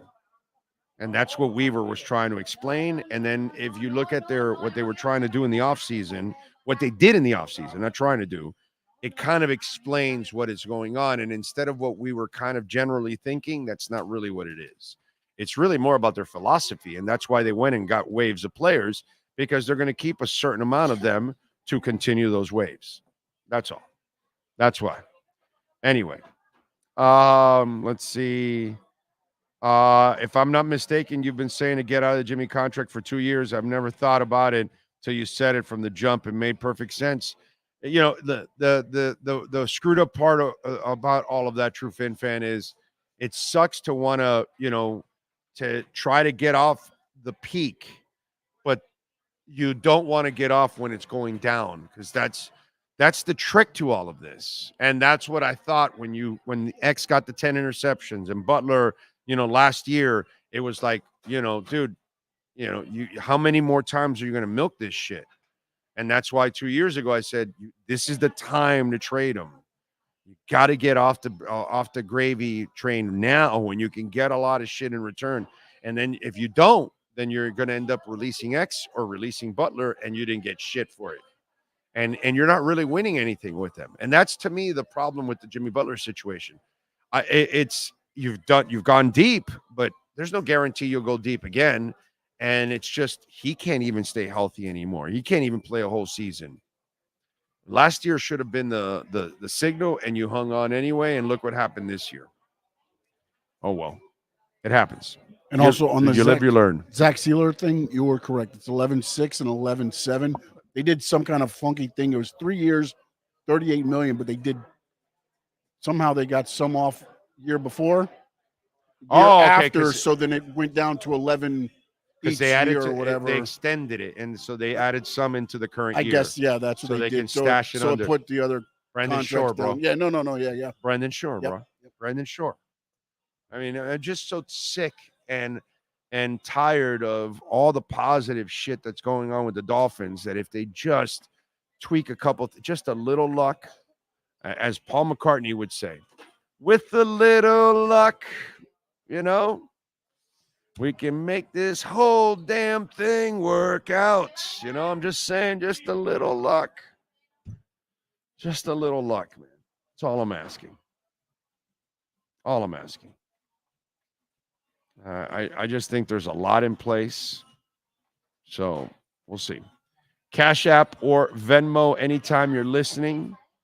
Cash App or Venmo at Cash Big O show. That's Cash Big O Show. Cash App or Venmo if you want to make a donation. CJ Stroud is feeling himself. Did you see this? Stephon Diggs. What was this Stephon Diggs before I get into this? What was that? Oh, no, he was on this morning talking about how he feels that he likes what he sees in CJ Stroud. Oh, okay, sure. So do I. Yeah, no. Yeah, I was a Stroud guy over the kid that went to Carolina. What's his name? Bryant or whatever. The Alabama kid. Yeah, the Alabama kid. What's his damn name now? The little kid. Yeah, I know. What's his name now? But anyway, so I liked CJ over him. So I had no problem with that pick. So Stroud, Bryce Young. That's it. There you go. Thank you, Lenny. So Stroud was on the $1 Million Worth of Game podcast with Jilly the King and Wallow 267. And the Texans quarterback had a lot to say about a 4-time most valuable player. Yeah, he was talking about Aaron Rodgers. Stroud took aim at Rodgers' leadership quality. He drew parallels to Tom Brady and said that the Jets QB's lack of Super Bowl wins might be due to the way Rodgers treats his teammates. I think what it is that I've talked to Tom about this, Brady, because Tom Brady, he's a good mentor to me. And what he told me is that right here, it's just his teammates. It's how he treats his teammates. So I think that's where it falls off. If we don't know how Aaron treats his teammates, but you can guarantee that Tom Brady treats his teammates right because how he got them rings. It's about how you treat your teammates. I don't know how that works where Aaron Rodgers came from. Now, I will say this. Aaron Rodgers wasn't known as a very sociable guy in Green Bay. And somehow or another, he became a much more sociable guy in New York with this current team, much more sociable than he was with his past team. Plus, he doesn't get along with his parents and anybody, his brother, nothing. Okay. I've told you the story when I was once at the Super Bowl and I had one of the PR people brought his brother along. I forgot what Aaron Rodgers' brother's first name is. Whatever. He was doing some kind of bachelor shit or some crap like that. So they were bringing him around the whole Super Bowl thing. And so I said, yeah, sure. But then they whispered to me during the break, you can't ask him anything about Aaron Rodgers. They don't get along. They don't talk. So anyway, so CJ may be a little onto something, but I don't know if it's his place to say this. Luke, there you go. All right, Luke Rodgers. Okay. So the conversation began with C.J. Stroud coming in defense of Rodgers for having one lone Super Bowl win and never returning to the biggest stage again, but quickly turned around when rapper Jilly the Kid put the Texans QB on the spot. C.J. Stroud picked Eli Manning when asked if he would have the career of Rodgers or former New York Giants quarterback. He says, you want the rings, dog. Eli got 2. Does Houston play the Texans this year? Huh? I'm sorry, Houston and the Jets. I'm sorry. Does Houston and the Jets play this year? Because, some tells me Aaron Rodgers is going to be a little pumped up for that game. He's going to be a little psyched for that game. Stroud's talking shit already. He's good, man. I like him. He played well, man. He played well. He struggled a little bit in the playoffs, but that's because they couldn't get the running game going. But that's all good. He did a nice job. He did a nice job. What? It's a Thursday night game? Ooh, October 31st. That is my date of birth. I got to the party. No, I did the Smurf. All right. $68. And they're selling tickets for $68. Wow, that's not bad actually for that game on a Thursday night. Where is it? In Houston or is it in New York? No, it can't be in New York. $68. There's no way. In New York. It's in New York. I believe it's in New York. So yeah, it's MetLife Stadium. So it's like the last Probably, seat on yeah. the top or something. I love how here they already have an injury report of people that are questionable in their estimated return. All right. That's nice. So Stroud feeling himself. Did you guys see that Drake dropped $1 million on the Mavs and the Oilers? No, I listen. He just got his ass kicked by Kendrick Lamar. So Drake losing to Kendrick Lamar, and now he'll lose his Oilers bet because the Panthers are going to beat the Oilers. Okay. I got to agree with his Mavs bet. I think I like the Mavs over the Celtics. I'm picking Mavs in 6, but of course I'm picking the Panthers over the Oilers. And not so much because I'm a homer and I'm a Miami guy, but the Panthers are the better team, dude. But come on.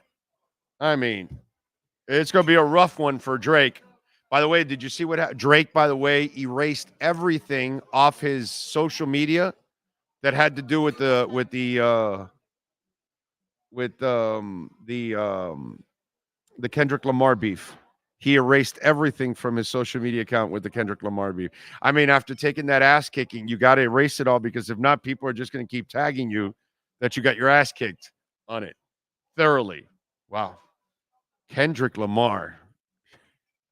He took his ass down, bro. That was funny. That is phony. Phony. What else do we have? By the way, we do want to remind you, Craig Zinn's Acura of Pembroke Pines. We're going to be there tomorrow, right? No, next week. Next week. That's right. Tomorrow we're in studio, actually. But tomorrow you can be there. You can be there tonight. They've got the 16th anniversary sale going on right now. All right. So get on down there, 15601 Pines Boulevard, just off of I-75 and Pines. And if you happen to own or lease an Acura, you can get it serviced there at Craig Zinn's, Acura, Pembroke Pines, Mike Chan, Jordan Ferber. They do a great job.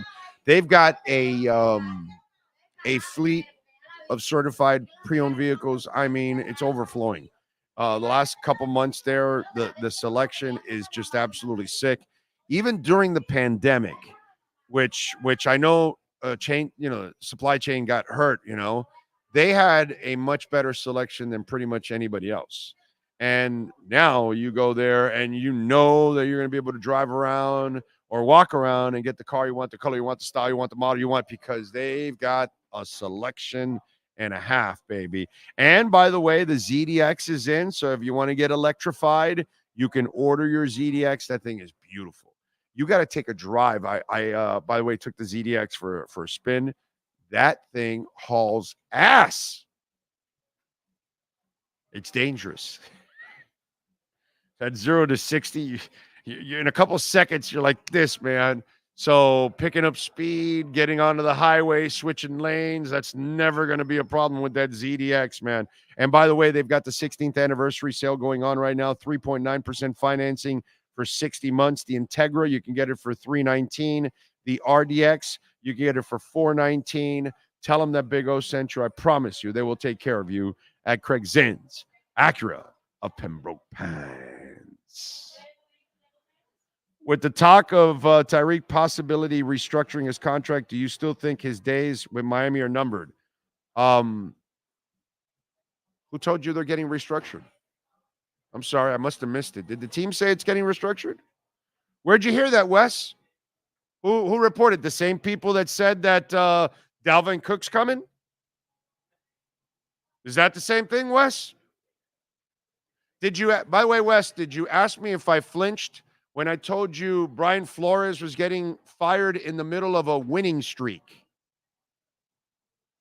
Wes Schaefer, my man, do you know this show? Do you know me? Do you ever see me flinch for anything? Anything? Did I flinch when Bitcoin was at 16,000 and 20 and 25? Brother, I said Brian Flores was getting fired during a winning streak. If I don't back down from that statement, do you think I'm going to back down? I said Christian Wilkins was gone last year. At the beginning of last year, after the holdout, I told you guys, hey, he's gone. I told you that. And no, he's going to get an extension. No, he's going to get tagged. And then, Dalvin Cook. And I think I've proven this over and over and over and over again to you guys. Wes, I don't know, dude. Are you new to this channel? Have you been watching us for years? Did I flinch when I said Messi was coming? Ask Frankie Fresco, who was convinced that he was going to Europe. Ask him. He's there somewhere. Oh, no, he's going to Europe. No, he's coming here, bro.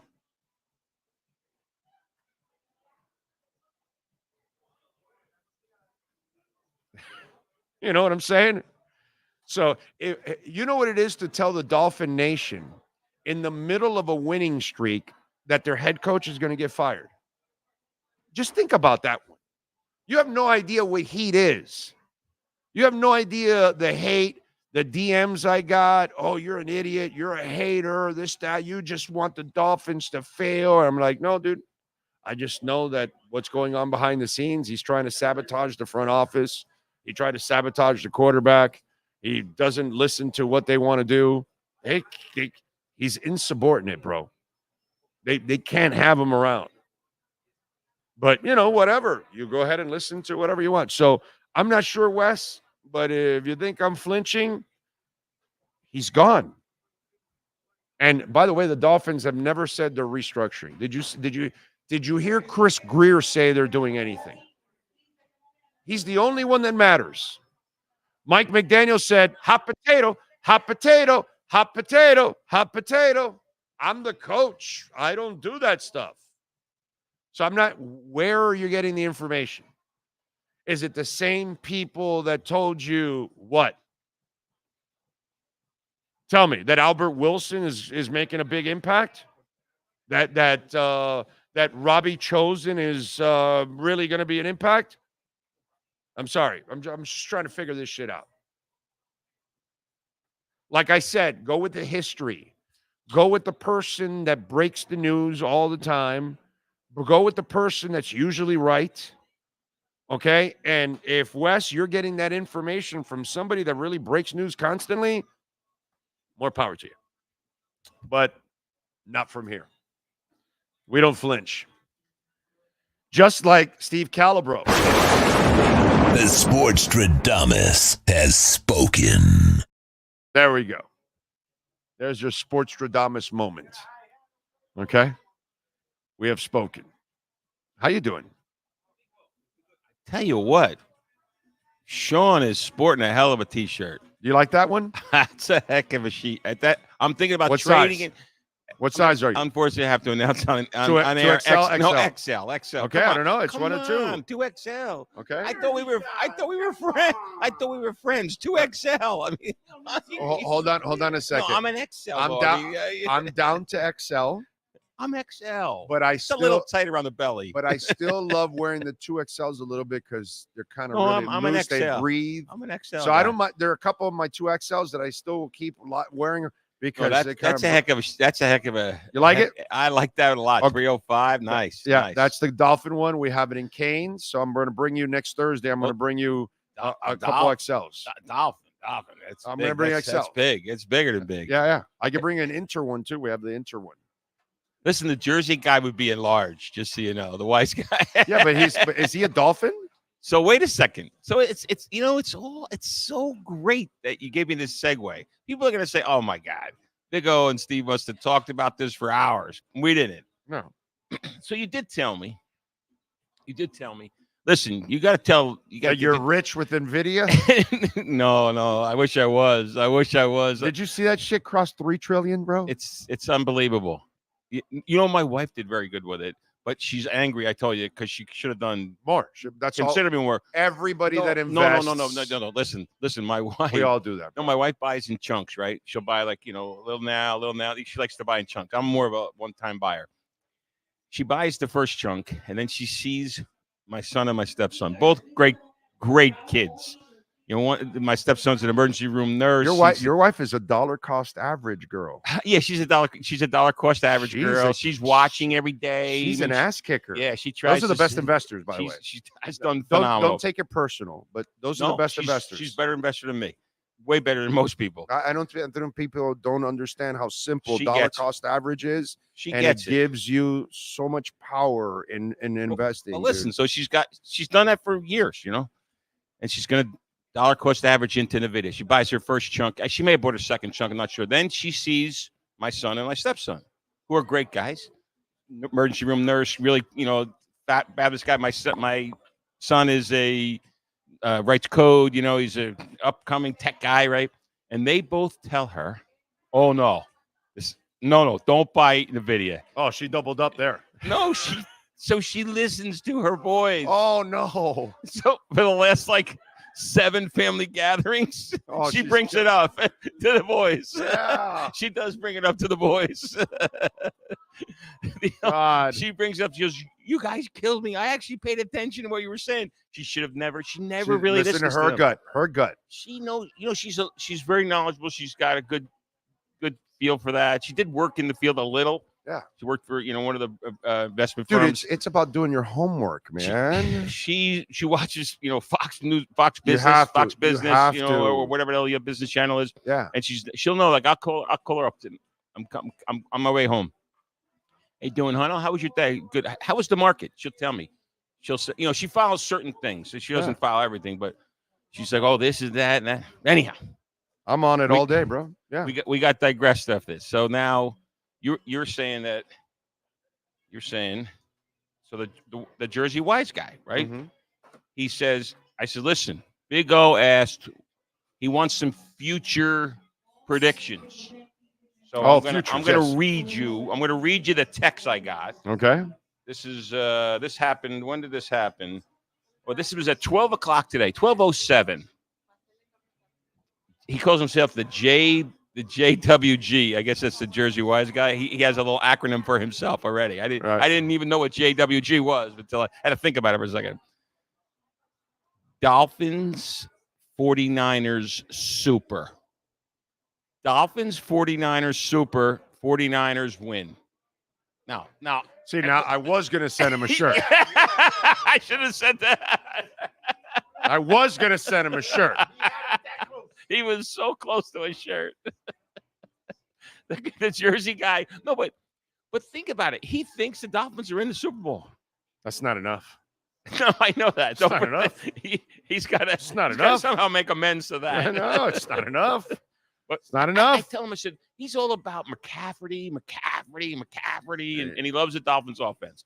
McCaffrey and Dolphins. He purdied us. He did. But I mean, he does. Remember, he's living in Philadelphia world. You know what I mean? Like, he went against the Philadelphia. Well, they shouldn't be picked right now. I mean, you gotta kind of see them. This is a kind of a bounce back from turmoil season, like for Philadelphia. This is one where a lot of eyes will be on the Eagles. I'll make a prediction. You know, Sirianni gets fired. Nor do the Eagle fans are giving up on him. I know. That's what I'm saying. This year is going to be very interesting. His name ends in a vowel. My name ends in a vowel. So, I still don't like him. Yeah. Right? You know the screwed up part. The screwed up part no, is it's not that I don't like him. I think he's a fraud. No, the screwed up part is for whoever the coach of Philadelphia is, brother. Howie is like one of the best GMs. He's like one of the 3 best GMs in the NFL, and so he's constantly going to give you your talent. So you have like really no excuses. You know what I mean? Like, you have a team that he's not going to give you a shitty team. He's always going to give you a really good team. And then it's up to you to get the max out of them and all that. And so, like, when you look at Philadelphia, you never look at Howie as the problem. Oh, Howie's not the problem. Exactly. That's what I'm saying. The fans agree with you. The fans agree. Well, it's common sense, dude. It's just use your intelligence. Look at what's going on. Just watch the man. He's always doing great in the draft. He's always making terrific trades. He finds guys that supportive owner. Yeah. Oh yeah. No. Lurie has been fantastic. Supportive owner. Always been fantastic. He's always been willing to win and pay and all that. So all the heat goes to the coach and the quarterback on that team right now. So it's at this moment it's on the coach, not so much the quarterback, but it still could end up on the quarterback eventually. You know what I'm saying? Yeah, and listen, but Howie is the guy that is going to be a little bit untouchable because overall, you look at it, you got to say, bro, Howie kicks ass, dude. He's exceptional. He took a chance on the Georgia kid who had a bunch of problems, but you knew he was going to be a monster, Carter, and he drafted him anyways, and monster. Yeah, he's game changer. Like, so I mean, and so think about it, the Jersey Wise guy when he's walking into the little coffee shop to talk to the guys, and they're all talking the Eagles. They're just a matter of, hey, we're winning. Just like we're going to go to the Super Bowl. The Dolphins are going to go. They're saying they're going, right? But we're going because we got a real good offense, and I think we have an improved defense. Slightly improved defense. So do I. I just hope it's improved enough. Well, no, it's really up to the coach. It's the same conversation. The coach has to prove. And how many years is Sirianni there? I want to say this is his 5th year. Oh, he's his 5th. Right? This is Mike's 3rd, though, right? Yes, Mike's 3rd. So the 3rd is usually but you see, this is what I started the show with this.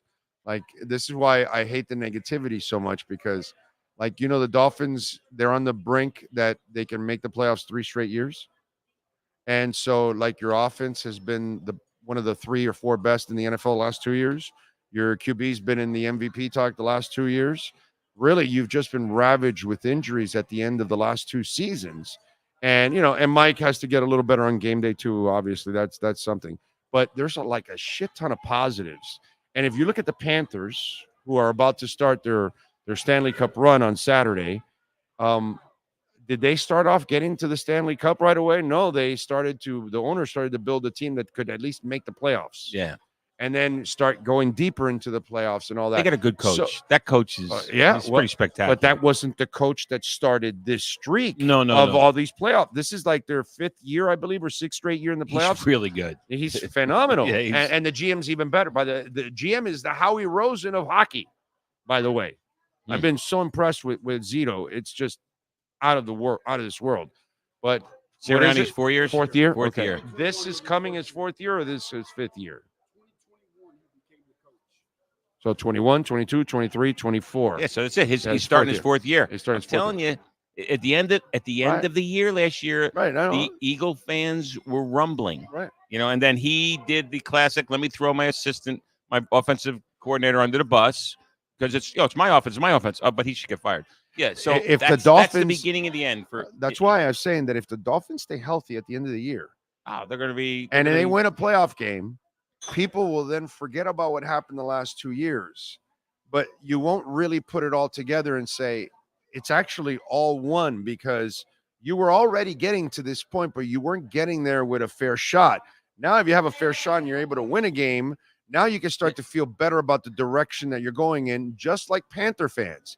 Because at first you would make the playoffs and you get spanked and get sent home, and you go, oh, same old Panthers. They make the playoffs and they get sent home. And then all of a sudden they started to grow and get tougher. And now, they're also big. Yeah, they're bigger. Yeah, now they punch back. They Yeah. punch back. You know what I mean? 4 years ago, I'm screaming at them. I'm playing the Meow Mix song, meow, meow, meow, meow, meow, meow, because that was their theme song, because Vinny Trocheck was getting bombarded, slammed. Nobody would do anything. You know what I'm saying? It's kind of like the Fever teammates for Caitlin Clark. Nobody does a damn thing. Like your players getting hammered and nobody does anything. I've never seen that in my life. I mean, that set of cowards for the Indiana Fever is just amazing. And the Panthers a few years ago were the same stinking cowards. And then eventually they got tough. They got the guys in there that aren't going to take that shit anymore. And so to me, I think that the Dolphins are growing into that team. It just doesn't happen overnight. When you have been mediocre for a quarter century, you just don't change the culture overnight. No. And that's why I think that if you actually make the playoffs again this year and you win a game, don't look at it as just 1 year. Look at it as something that you've been building up to now. I think we're gonna win 2 games. I like that. And maybe more. Now the Jersey Wise guy with the bye week. The Jersey 4 without it. The Jersey Wise guy he sort of agrees with us, and then we get to the point of disagreement. Okay. No, he lost his shirt. Hey, it wasn't. He didn't know. He might have been. Maybe he would. This was the unbiased pick. Now he has some other ones too. He has he loves. Wait, hold on one second. He was. So he's got and he likes the Dolphins over 9.5. He loves it. Dolphins. So here's his 5 picks. Actually, he's got 6. The first one is weird. I actually called him about this one. I said, "What are you doing? Like, are you kidding me?" He says the conference sucks. Okay. They're gonna have 8 wins. Who? Saints over 7.5. Okay, I can see that. He likes the Saints. He likes that a lot. That's one of his. They got a good defense. Put the mic a little closer. Yeah. Yeah. Saints over 7.5. Right. Texans over 10.5. It's pretty aggressive. Yeah, that's 11 risky. 11 wins. Yeah, 11 wins. They're not going to surprise anybody. So people are going to. Yeah, be the surprise is over. That ship sailed. Yeah, but they did load up. Dolphins over. They got a great. They had team. a great. They have a great team, and Dolphins over 9.5. It's Cake. Right. Cake. Now this one you're not going to like. I happen to like it. Okay. You know we've been disagreeing on this one. Okay. I'm maybe the only guy in South Florida that actually roots for this team a little. What is it? Falcons. Oh wait, shit. Excuse my language there. Sorry. Oh, well, you're fine here. Yeah. So I thought it was the other way. Falcons under 9.5. I love that one. I thought it was over. I read it wrong. I read it wrong. So I think it's over. So okay. No, I love that one. You're with the Jersey Wise guy. You're with the Jersey guy. Yes. Now this I like one it I don't agree. under 9.5. This one, I can see a turmoil year with the Falcons where they struggle some, and then you've got them all like bring the young guy on, and all that. Oh, that's the worst thing they did was draft that kid because and then they followed up with it. No, but you can't follow up with say, well, he could sit for 4 years. No, 2 years. They said it. I know, but they have to say 4 because they signed a 4-year agreement. But you can't say that until the kid hears that. You can't do that. The money's really only guaranteed for Kirk Cousins for 2 years. Yeah, I know, but still, it's a 2-year experiment. Anyhow, so you and the Jersey guy, I disagree with the Jersey guy. You agree? Under 9.5. No, I will. Yeah. You know why? I think Carolina will be slightly better, so it'll be a pain in the ass to play them. And then Tampa, I still think is going to be pretty good. And you have New Orleans in that. This next one is, I think this is where he goes off the rail a little. And I don't like this team. Packers under 9.5. They came out strong last year. That last 7 or 8 games, that LaFleur runs the ball. I don't like that one. Yeah, I don't like it either. I don't like it either. I think they can win 10. Now, here's another one. This was another one. The next one is the last one he's got. We got to etch these in stone here.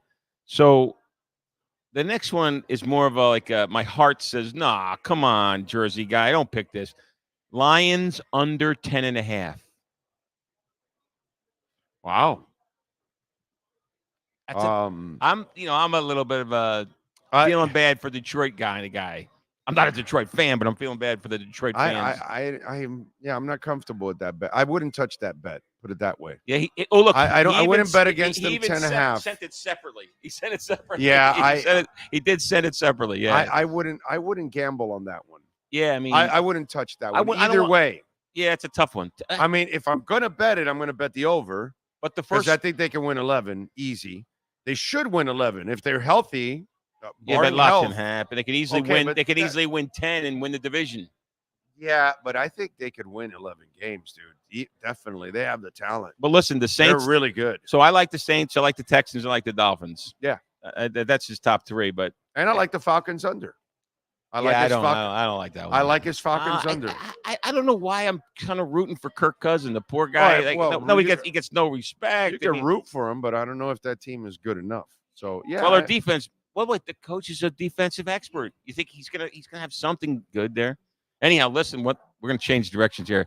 Make sure all your. By the way, you got to explain the new $50 play. I know. What do we got going on? Because I explained. Obviously, we always talk about the no regret $100 first bet, but now you've got a new. Now thing. we added a little juice to the sports betting app. So you come here, you sign up, you go down to the Players Club, you show us that you just signed up, and you get $50 free play in our slot, in the loosest slots. Come on now. And by the way, they are the loosest slots in the state. So think about that. Okay? Because I know that there's, I'm not for nothing. I'm not trying to pick on any other casino, but, they said loosest slots in Miami. So they like, that technicality because, they're the only casino in Miami, so they're the loosest slot.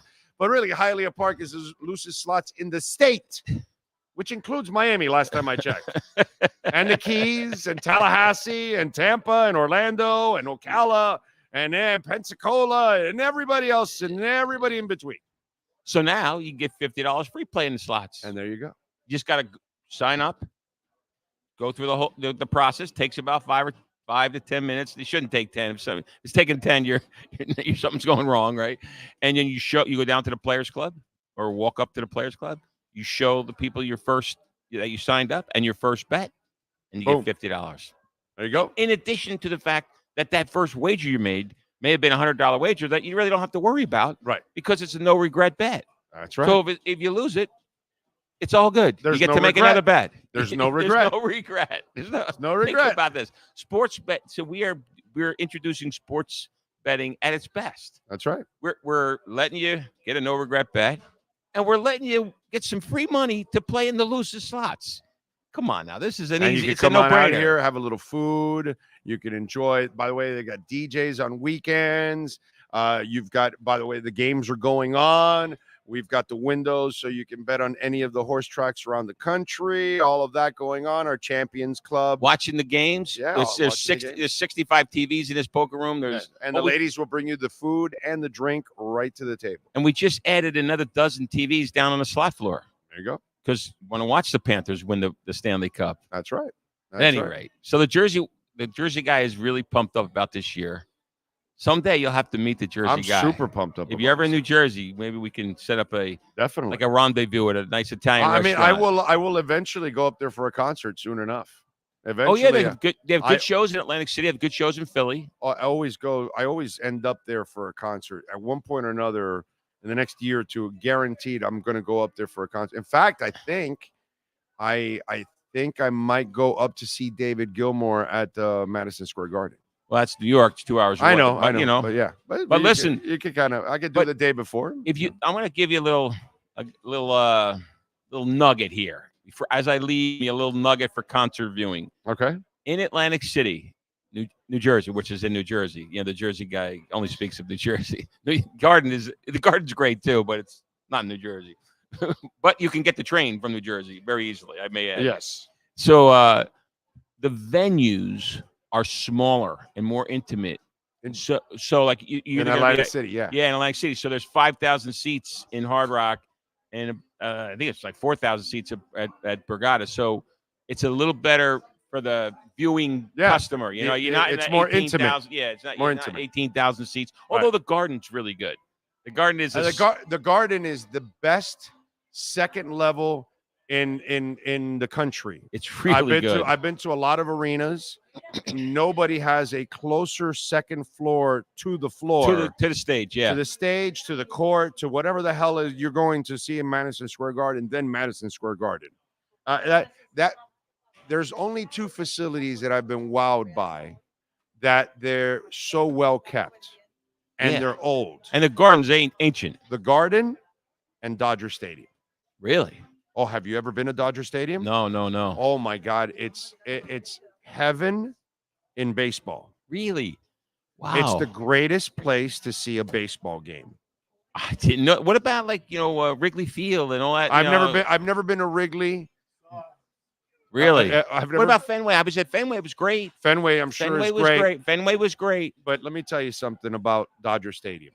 Okay. First of all, it's inside a valley. Okay. You walk in, the place is impeccable. I mean, wow. Spotless. Okay. And this is an old stadium. You can walk around the entire place and you see the whole baseball field. Doesn't matter. You go upstairs to the top and you have a panoramic view of mountains. Very cool. It's got some beauty. It's majestic. I like our view of Little Havana. It's just absolutely majestic. You have I gotta go. A Dodger dog. I'm telling you, dude, when I'm not a Dodgers fan. But you love the watching a ball game there. Wow. There's just, you sat there, and when you went through the whole experience, you sat there and you go, oh, this is fucking baseball, bro. This is how I need to watch baseball. This is how I love baseball. Well, and the F word has to be in there, by the way, because by the time you're done with the experience, you're like, wow, this is, everybody's into it. It's a great crowd. They draw like 4 million a year and shit. It's just, so I'm glad you said that to me.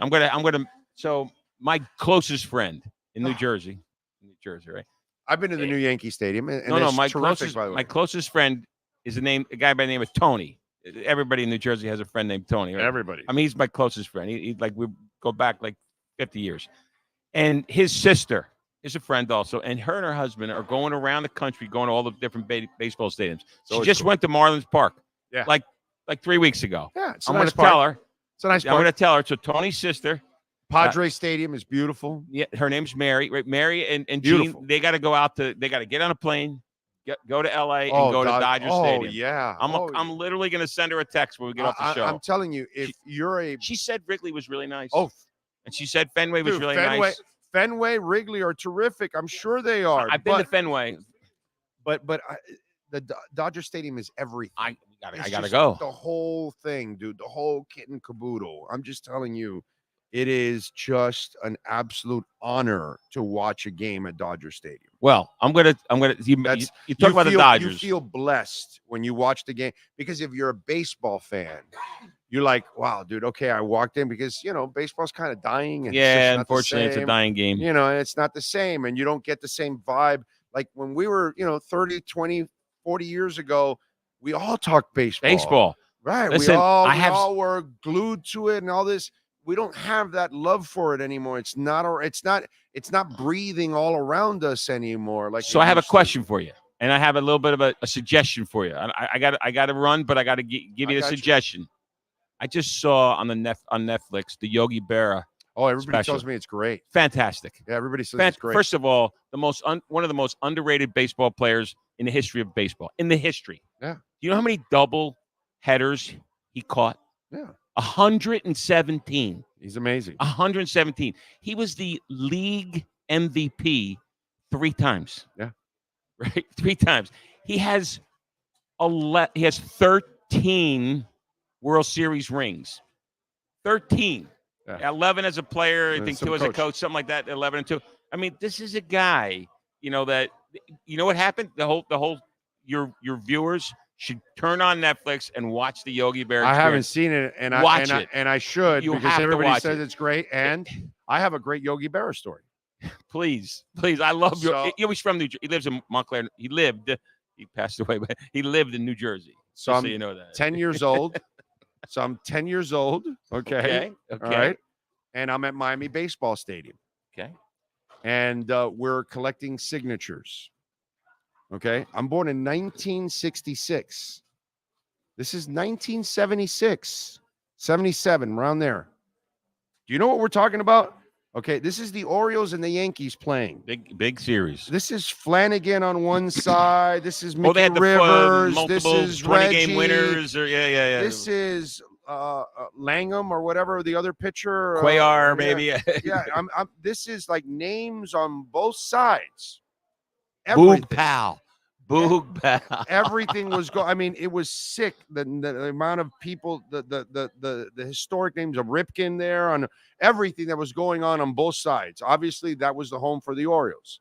So I would every year when baseball used to be the American sport, my dad and I would go to Miami Baseball Stadium the day the tickets went for sale, because we bought every Yankee Orioles matchup. Wow. And every Phillies Orioles matchup, because I'm the Mike Schmidt Phillies guy. He's the Yankee guy. Wait. Where are you? Miami Baseball Stadium. Yankees Baltimore is going to be there? Oh, no, spring Yankees. training. Oh, spring training. Oh, spring training. So we're there. I'm sorry, spring training. So we're buying the tickets because that's all we yeah, had spring here. training. Yeah, all yeah. we had were spring training. It was on Commercial Boulevard in Fort No. That was after. This is all the way down in you're Miami. Talking, yeah, you're talking this is way Miami back. You're Baseball talking way back. Stadium. This is Miami Baseball Stadium. And so this is right by the Orange Bowl. It's like 5 minutes from the Orange Bowl.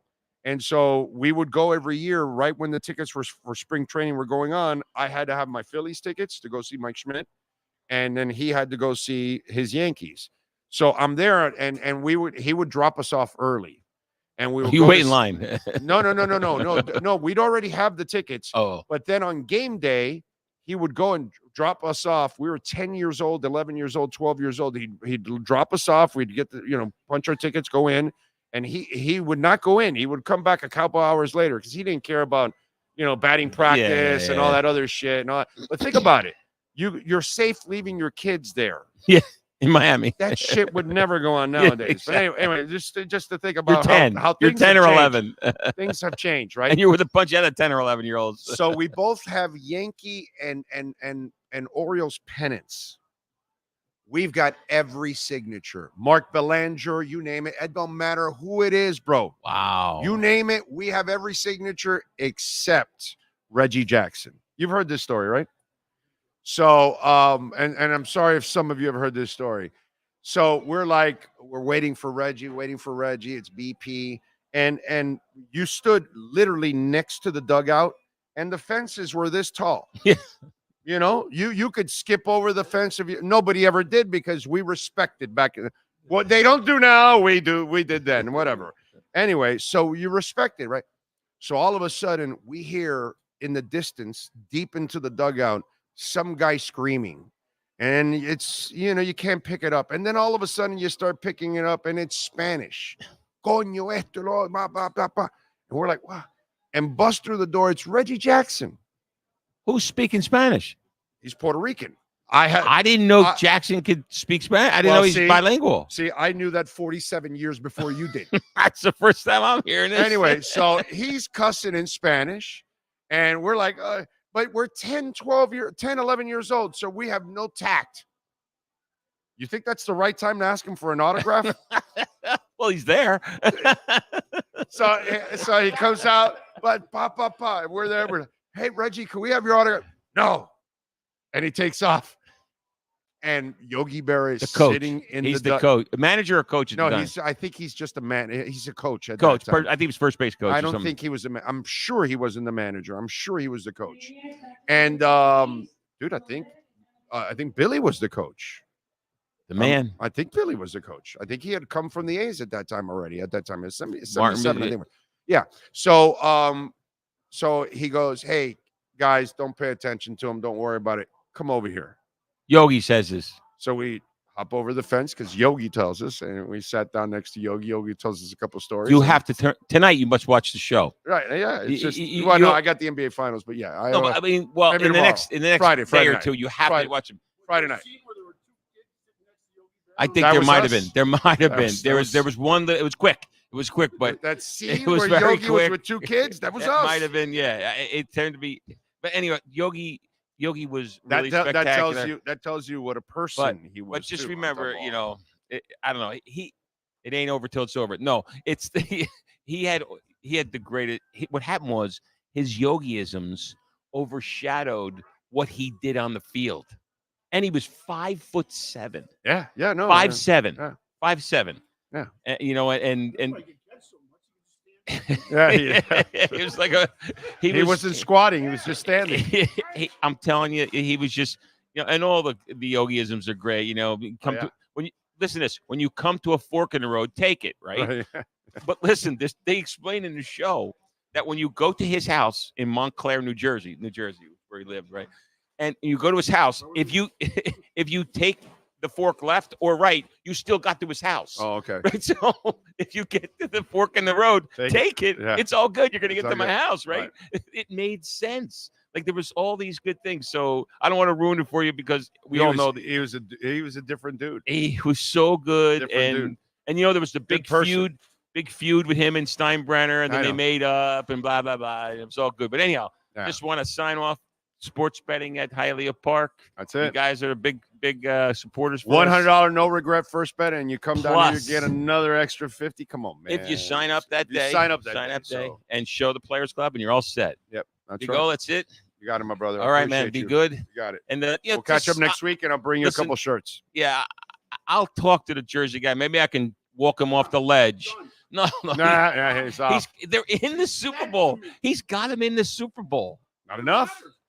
Oh, well, you're going to be upset if they go to the Super Bowl and that's it. I right? need to win the Super Bowl, bro. Dude, I'm 57. I need to win a Super Bowl before I check 30 out. years. Don't worry. My grandmother lived to 101. You got 34 more years. Oh God, I hope I can. Well, I don't know if my wife wants me to last 100.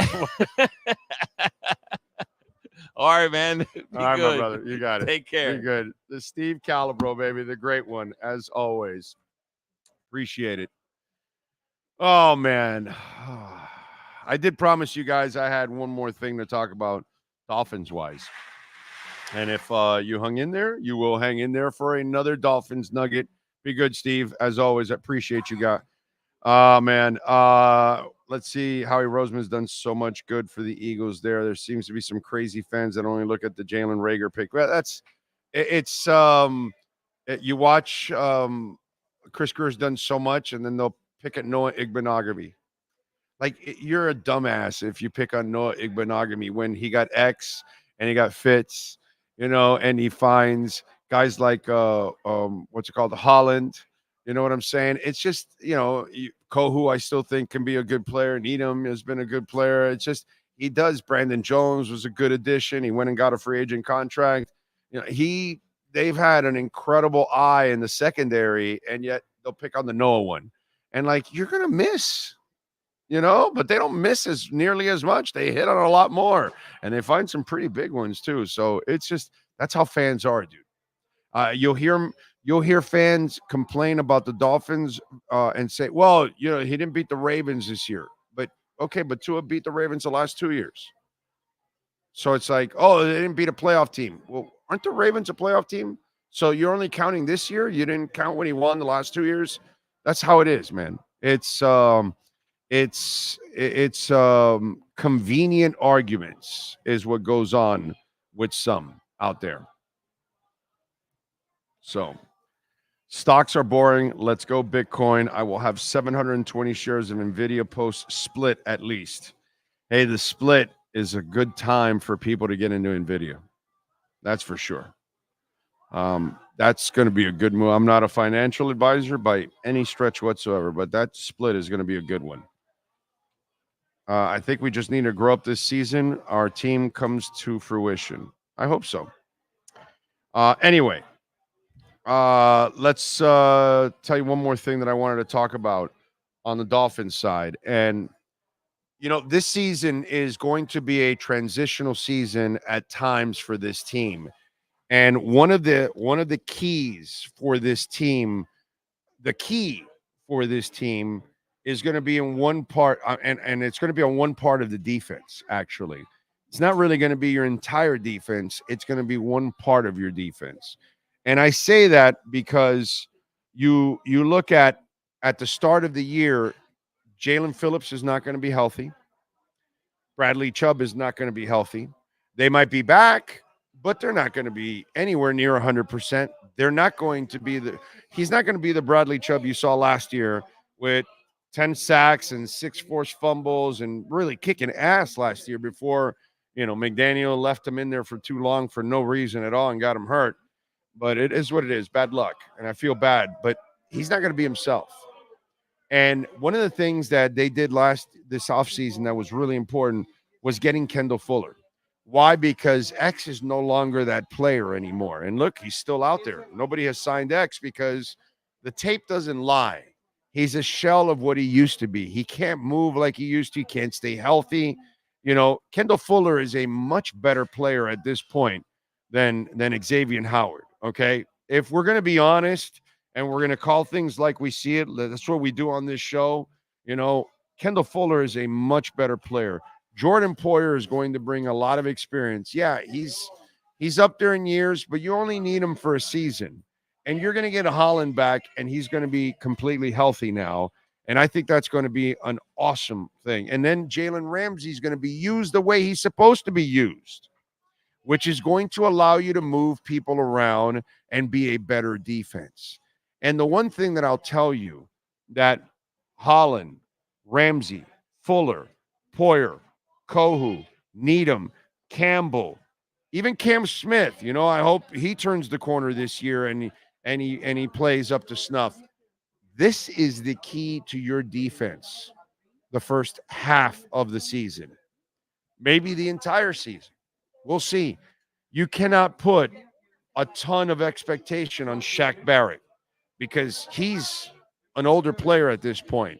And he's a complimentary rusher at this point. He's a rotational guy. So if he comes up with 4 to 6 sacks this year, it's a pretty good season for him. If he comes up with 7, it's an exceptional season. I'm not expecting him to get to 9, 10, or 12 sacks. I think that's a dream, you know, for Shaq Barrett. And then you got Chop, and Chop's a rookie. So I can't expect Jason Taylor wasn't great as a rookie. Lots of defensive ends aren't going to be great as rookies or outside linebackers, pass rushers.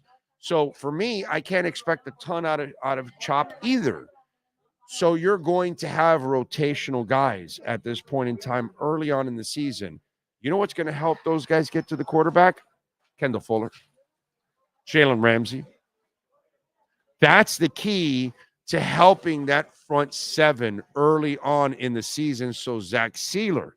So whoever it is, Gallimore or Tard or whoever else is in there to help penetrate and create some. But the key to that defense, it really is going to fall on that secondary.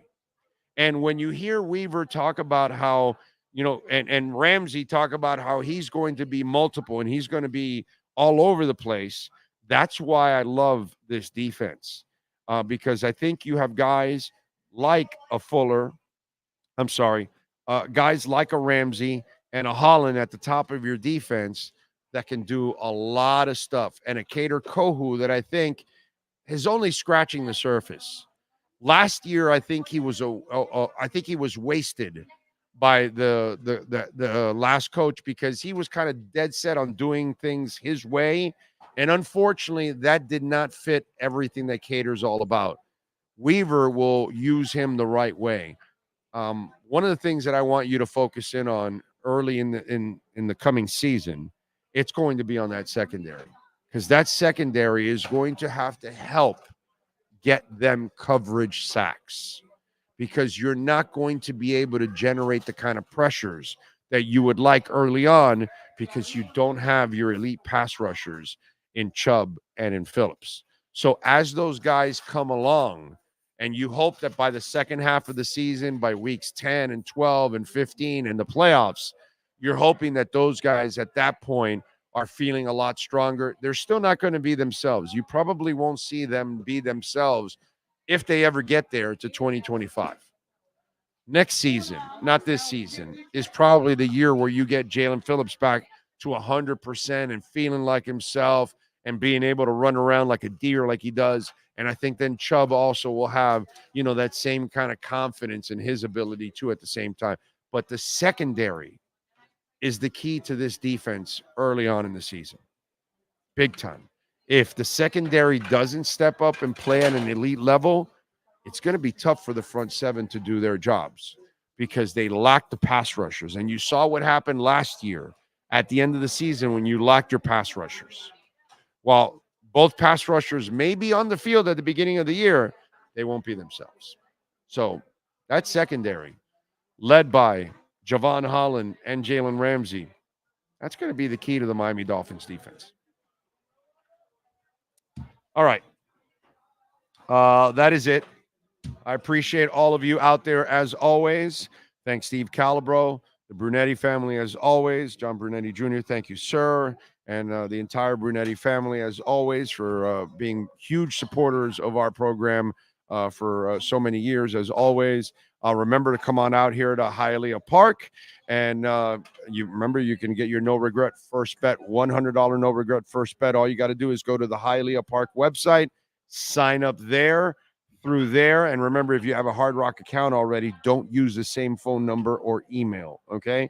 You want to make a donation to the show, you can help us out, Cash App or Venmo, Cash Big O Show. We love our Bitcoin donations. By the way, I didn't even check today if there was any Cash Apps or Venmos. No Cash App or Venmo, Cash App or Venmo, Cash Big O Show. And, of course, our merchandise shop is now open. Another way to support us, like visiting our sponsors and our merchandise shop. There's the QR code. If you're listening on the podcast, go to bigoradioshow.myshopify.com. We've got Bitcoin and Big O Show hats, black and white. We've got dry fit shirts. We've got all kinds of different kinds of shirts, blind ass fan shirts, 305 shirts, all kinds of stuff.